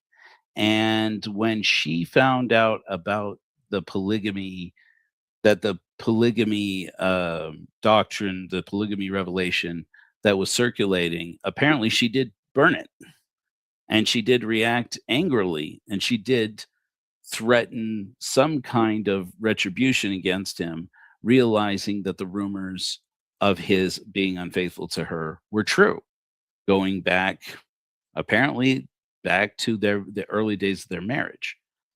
And that was heartbreaking. The people around them recorded this, that it was heartbreaking. I believe it was William Clayton who recorded that, was in the room when it happened, and recorded how devastated she was. And I get why. I don't think it was right, but I get why he would have tried to poison his coffee. I get why he drank coffee. I would too. I get why he drank apparently enough to develop a reputation as an alcoholic. And I get why his father, after having lost two children at least, and made a bad business deal that cost him, his father was apparently born to some privilege, actually. That's not part of the story generally. But Joseph Smith's family were from Massachusetts. And his father received an inheritance that he basically squandered on a bad business deal, related to the importation of ginseng from China. And there's actually been, as I understand it, some development since then of discovering how it is that that deal went south, and it's a lot more innocent than previously thought, as I understand it, anyways. But I couldn't tell you. I can't cite you references, so I can't tell you that off the top of my head. But he did lose his family fortune, and then that combined with weather problems and farming problems, series of bad choices that could be common to any human being and any family, especially during this time. They lost their farm, they lost everything, they were homeless, effectively, or they were heading straight into it. They were downwardly mobile, as it is common to say now. And as Joseph Smith Sr. started to bear the shame of not being able to provide for his family like he wanted, then his son Alvin dies through fairly mysterious circumstances. As I understand it, they actually put out a newspaper ad. This is what I had heard this, that they put out a newspaper article answering the Smiths, answering that they've heard the rumors that people are talking about that their son died in some kind of satanic ritual, and for people to hide their lying tongues behind their teeth, basically. But one thing seems pretty clear to me. They were all very confident and hopeful that their eldest son, Alvin, was going to be the breadwinner who went out there and saved the family from disgrace and financially, and set them up with a better future. That wouldn't have been uncommon those days. When it wasn't Alvin anymore, then it was Hiram. Hiram, was Joseph Smith's older brother. He went off to seminary to study. They couldn't afford to keep him out there, so he had to come back. And then it was Joseph. By that point, it was Joseph who was born in the call, and his mother, who believed in miracles, but also believed in kind of magic, folk magic, which was not uncommon at the time, believed that because he came out in his amniotic sac, or as it was called at the time, being born in the call, that meant that he was born to be some kind of spiritual person, medicine man, guru, prophet, whatever you want to call it. And from that time, he was seen as their miracle baby. Then, what I didn't learn until recently was that it was Joseph Smith's mother.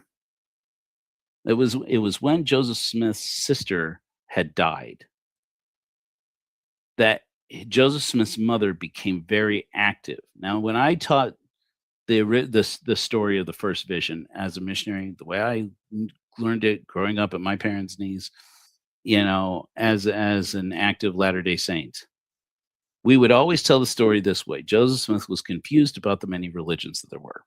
The true origin story was that Joseph Smith's sister died, and right at the time, around the same time that his brother Alvin had died, and their family was downwardly mobile. They were poor, and they were barely making ends meet. And Joseph, the boy who was born in the call, witnessed his mother, whom he loved very much. Joseph Smith was a womanizer. He was a boozer. He was a brawler. He was not a particularly good patriot, I think you could argue. And he was a con man. But he loved his mother. That won't redeem him in my eyes, but I get that he loved his mother. He loved her very, very much. He loved his father very much, respected him very much, and wanted him wanted them to be happy. And he saw his mother's pain at losing two children, and especially when her daughter passed away. When the preacher that at the church where his mother was attending told her that her child was in hell because she was not baptized. And when people said of her son Alvin that he was in hell because his baptism wasn't true or because he wasn't baptized, it rent her soul so badly, harrowed her soul so badly that she became incredibly scrupulous in believing the doctrines of Christianity, and particularly, as I understand it, Methodism, and began trying to save her family, save their souls, so she couldn't lose any more children, and try and find. And she was in a desperate spiritual pursuit to believe that her children who were not baptized and died without baptism would be somehow reunited with her in heaven in the afterlife. And now all of a sudden, the boy born in the call has a church and a doctrine where he learns that children born, where he can say there's plain and precious truths in here. And the plain and precious truths include that children who die when they are small are saved in God, saved in the Lord. A thing that many people have believed over the years, but that I would put to you, you can't really make the justification for that out of the Bible. They needed something else. They needed more Bible. I think that this idea that Joseph put into the Book of Mormon, which is a fraudulent document, I think it's not what it purports itself to be. But when he put a plain and precious truth in there, as he called it, that children should not be considered guilty because of their parents or because of their lack of a baptism, I think he was right. He puts it in again. I think it was Lehi teaches a similar concept. Or no, I think that was originally that first one passage was Lehi, and then King Benjamin, if I remember correctly, teaches it in his speech. Then there's the third person who teaches that a child is not guilty. We even have a song about it here at the Church of Korihor because that guy is the atheist Korihor. And that's the other side of the story. So around that time when Joseph Smith Sr.'s family found out that he was going to convert to some frontier church, that he was being pressured by his wife to join some snake dancing cult. That's a little extreme.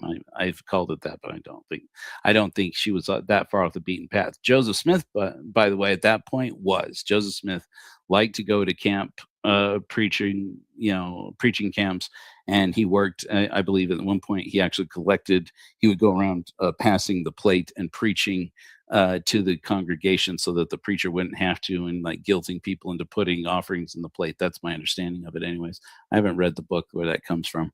Um, but Joseph Smith saw this, and at the time, and saw that his father's family, their reaction was to give him a copy of The Age of Reason by Thomas Paine, which is now scripture at the Church of Korihor.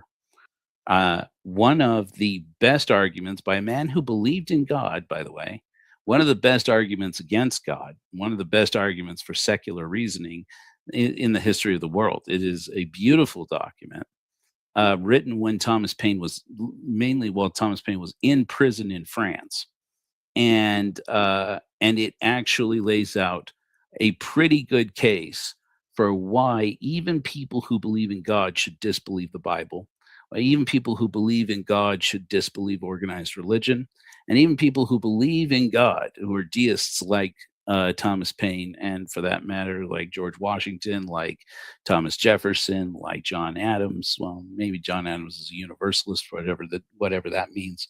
And certainly Joseph Smith's father was described as a universalist. That they should nonetheless be skeptical of organized religion. And the case he makes is a good one. And Joseph Smith then, in the midst of that, discovers that the claims to discover a set of stones set in silver bows meant for a giant, and he puts it into a pouch and has it, or wraps it, I think, in a hide or a cloth or something, and has his mother feel it and tells her that he's found this treasure. What would you do? What would you say to your mother? It's like you ever seen the movie The Invention of Lying? It's a really good concept of a movie. Ricky Gervais, who was an atheist, uses it as a parable of sorts for understanding organized religion. And it's in this movie, they live in a world where people only tell the truth, and even if it's hurtful and painful and what have you, and it's a very gloomy and depressing world because people only say the truth. And Ricky Gervais' character invents lying while he's in a hospital room with his dying mother. And all the doctors come in and tell her, so we've been looking at your results, and it's really bad. Your body is just actively trying to kill you. You don't have much time left, and frankly, it's a little bit depressing. So we're going to leave. And and she gets scared. She's terrified.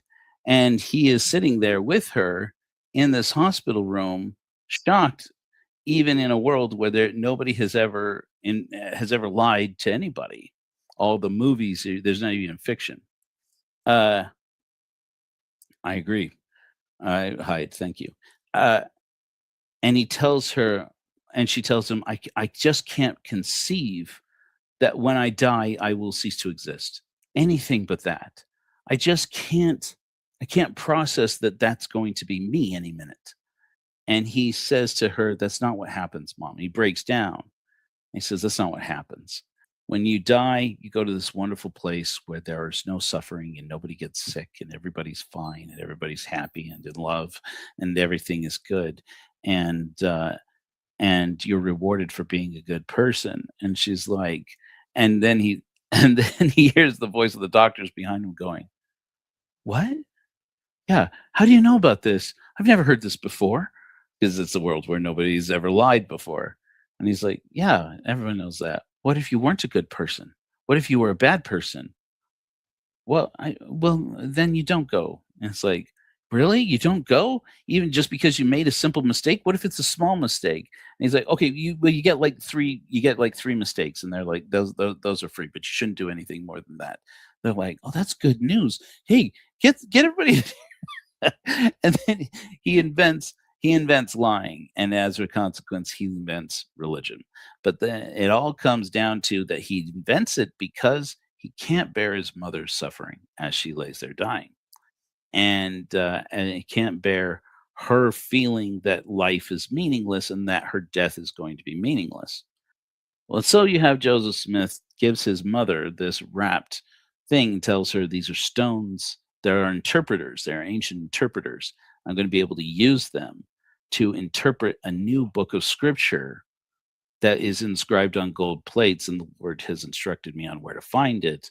And then what results is a document that tells in multiple occasions that children are not guilty because of their parents or anybody else. That and he tells and which I think is an idea that Jesus touches on in the Gospels, but he never says that expressly. And so they needed a document, a new Bible.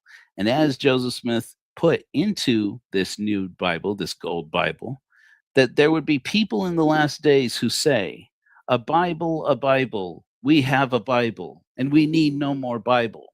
You can hear in that, can't you, the frustration that that he experiences with Christianity, or whoever the author is experiences with Christianity. It makes sense that that would be the son of a woman who cries her eyes out at night, thinking she'll never see her dead children again because they're languishing in hell. The more time I get and the more study I get into Mormonism and Mormon histories, the more I think I understand Joseph Smith.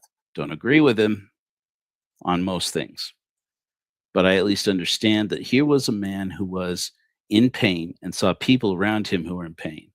And then it makes more sense to me that he said things like, "No man knows my history."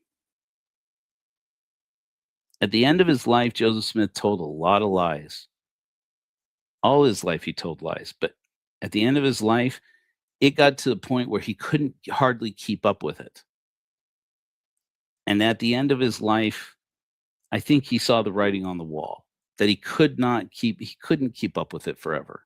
Eventually, he was either going to have to get honest and destroy the faith of all these people who counted on his story being true for spiritually important things to them, like, I don't have to worry about my children having died without the true baptism. If the true baptism is necessary for their salvation, we'll go into the temple, we'll go into the baptismal font, and we'll be baptized in their name, and God will, and every time that there was something that the Bible couldn't account for, they just made a new one up. He just invented a new one, and people believed it. And the more I read their accounts and their testimonies about Joseph Smith and about early Mormonism, the more I realize these people did not think this man was flawless. William Wines Phelps was one of his dearest friends to the end. Wrote the song "Praise to the Man Who Communed with Jehovah." Jesus anointed that prophet and seer. That man was excommunicated just a few years before because he testified that Joseph Smith was a violent man who who led an insurrection against the state of Missouri. They had to forgive each other. They had to overlook each other's flaws, and none of them believed in Joseph Smith as with as much dedication as we are led to believe every Latter-day Saint is required to today, and it's just not true. Brigham Young didn't do it. John Taylor didn't do it. And they loved Joseph Smith. I think people think that they conspired to kill him is ridiculous, but I guess everybody's allowed their opinion. The more I read about it, the more I say, there's no way. There's no way. And so I would just encourage Latter-day Saints these days.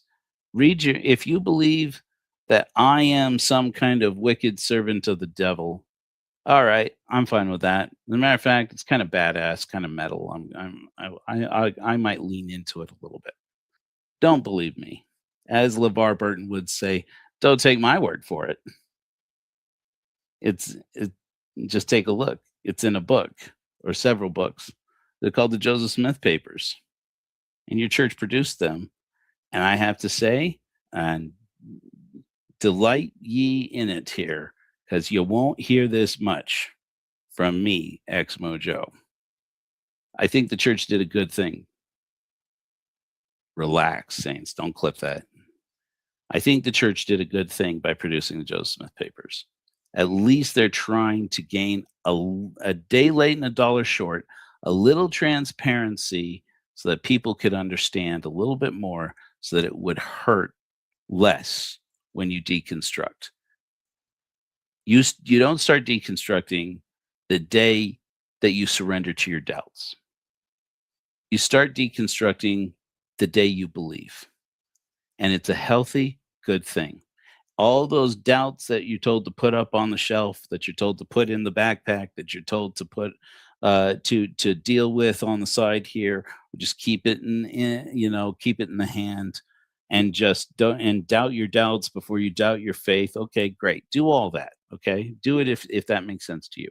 But when you're doing that, remember this: those doubts, they exist for a very good reason.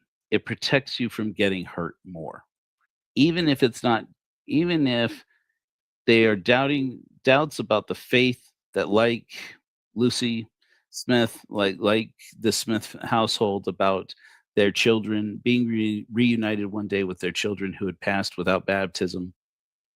You know, even if it doesn't, even if the faith in these false ideas is what gives you hope now, when you that doubt behind it is the road to reason that says, maybe the problem here isn't that the Bible doesn't teach me what happens to my children if they die without baptism.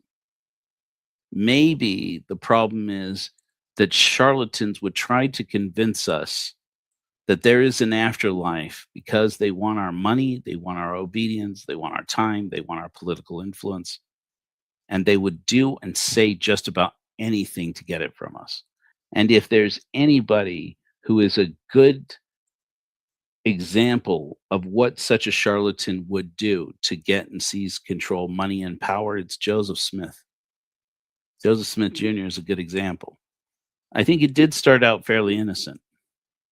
I think he was willing to bear the judgment of God if he needed to, if he needed to one day account before the judgment bar of God and say, yeah, I made this story up, but in my defense, you left us without enough. You didn't give us enough. This gospel may have made sense 2,000 years ago to a bunch of people living in Galilee, but it doesn't make sense in America today. We needed more. So I took what I had, I made it up, but at least more people came to Christ because of it. If I go to hell for it, fine, but please reunite my mother with her children, because she didn't do anything wrong. I think that must be what Joseph Smith believed, based upon my reading and my assumptions, and I admit full blown they are my assumptions. But I have worked a long time to try and forgive Joseph Smith for being a con man, a womanizer, a drunk and a boozer, and a browser, a bowser, and a violent, abusive man. The To read about Joseph Smith's abuse of women is one of the most heartbreaking things you'll do in life. Not just the fact that he cheated on his wife and cheated on her with young girls, but that he used to hit them. It will break your heart. It really will. Even if you hate the man, it'll break your heart for their sake. You have to accept that that this was a broken man who was not only a product of his time, but that he was a man with an angry personality and a serious alcohol problem.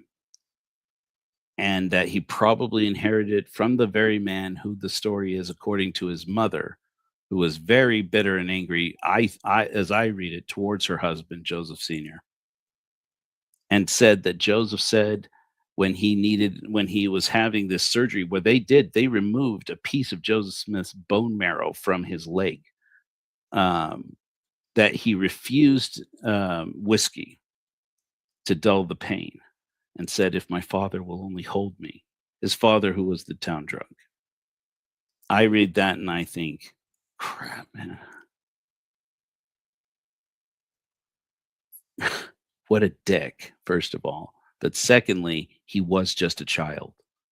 And I don't think that this is what his mother meant for us to understand with that story. But the truth of the matter is, if that story is true, and it might not be, if that story is true, it's the story of a boy who was desperate to see his father quit drinking. That to me, yeah, there is there. I have heard that that story was probably falsified, fake to put in there. But if it is true, what a tragedy. I mean, think about Joseph Sr. Joseph Smith Sr., as far as I know, never really stopped drinking. And he was an alcoholic. And is it a surprise that the son of an alcoholic would become an alcoholic? It frankly just isn't. And a violent man at that. I would put to you, saints, when you see this, give Joseph a break. Take a little advice from your leaders. Give Joseph a break. Yeah, absolutely. Let him be a human being. And all of his successors the same. And let me tell you, as the day is long, you will do better in your deconstruction. If you can accept not just that Brigham Young, don't just throw Brigham Young under the bus. There is nothing that Brigham Young taught that was more repugnant than Joseph Smith. Just get over it, okay? John Taylor, same. Wilford Woodruff, Lorenzo Snow, same. All the way down to just foul and disgusting human being who was Ezra Taft Benson, or for that matter, the very doctrinally repugnant man who was, what am I thinking of? Exmos.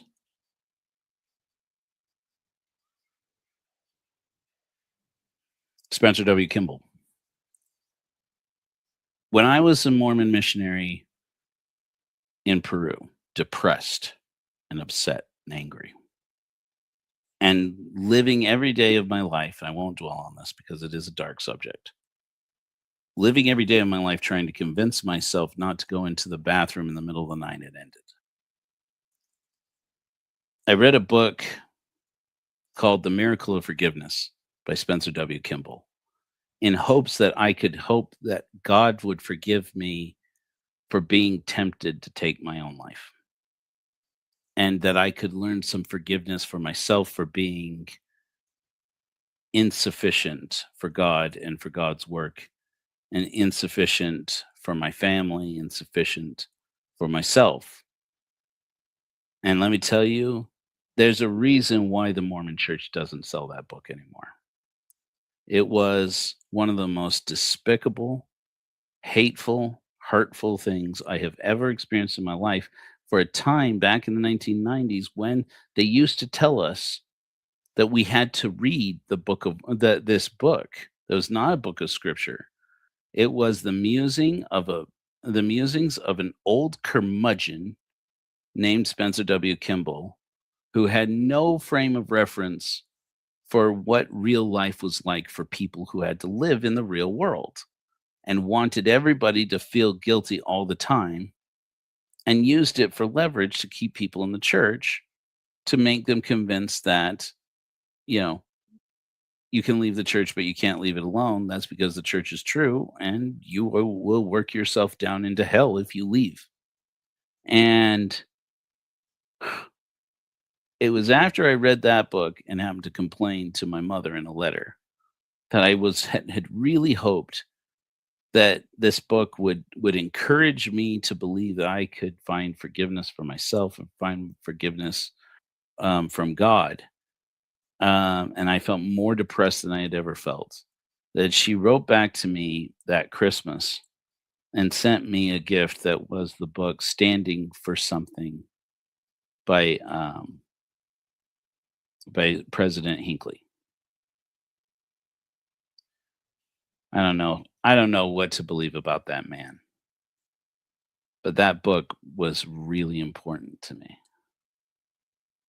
I needed that book in my life. But as I decided that I was going to stand for more, I realized I needed to forgive more than myself. That to forgive myself, I had to forgive God.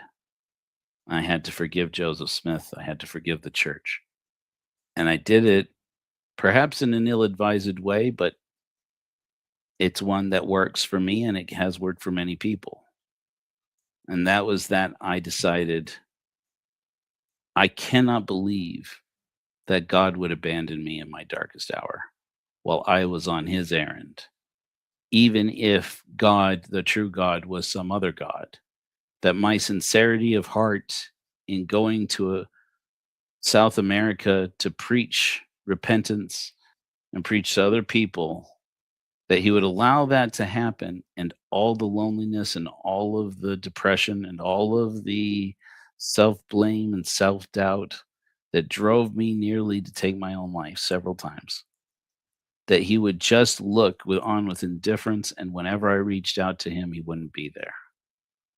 That the only way I could believe that I could get past that was to conclude that he just doesn't exist at all. And to believe that there was no God, there was no afterlife, that organized religion, including the religion I was there to sell other people, were all just the tools of charlatans to try and manipulate and exploit and gaslight other people. Even if I wasn't ready, even if in my cognitive dissonance, I wasn't ready to say that out loud to anybody else or allow it to change my behavior entirely, the relief that came from that realization meant I could begin to find a reason to believe that I was not as evil or terrible as I thought I was, that I was certainly not as bad as Joseph Smith, that I certainly was not as bad as a God who would abandon me, and that if I was going to live a life that was worth something, I needed to feel in myself that that my life was worthwhile. And it was then that many times, it occurred to me to say, it's like Korihor. I know that this may be the preachy part here. But when I would read the story of Korihor, I would skip over it because I thought, this guy is not wrong. And he has to bear the worst punishment for the fact that he was willing to speak up and speak truth to power. He had to be censored and killed because they could not bear for somebody to speak truth to power. And I realized that that wasn't me. I wasn't willing. I wasn't able to speak. That my voice was silenced like Korihor's. And then I began to understand, if I make it through this experience, I will be only made better by it if I can use it to help other people. Didn't realize it'd take 20 years. But now there's the Church of Korihor. Amen. I spoke about a hymn. I got to take a phone call now. That I'd like to close with here, if I have it. And it is called A Child is Not Guilty. Remember the teaching of Korihor. A child is not guilty because of its parents or any other reason. Flash bright, my friends.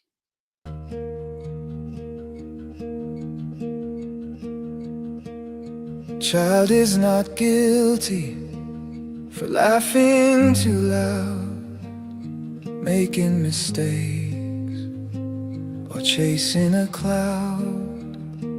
Let children speak. Listen, you will find their laughter wonder, potential undefined. Let them run, let them laugh and grow. Sing the song that only their hearts know. A child is not guilty, born to be free. Don't blame them because of you or me.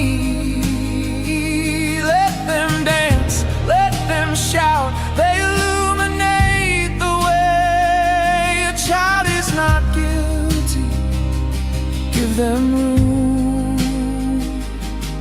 to play.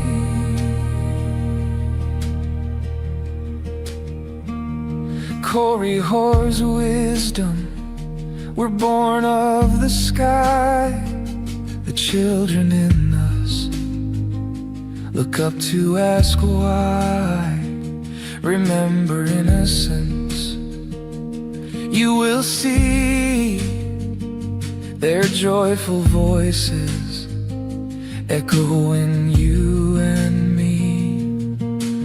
Let them run wild like the river's course, free of gods, of sin, of our remorse. A child is not guilty, born to be free. Don't blame them because of you or me. Let them dance, let them shout, they illuminate the way. A child is not guilty, give them room to play.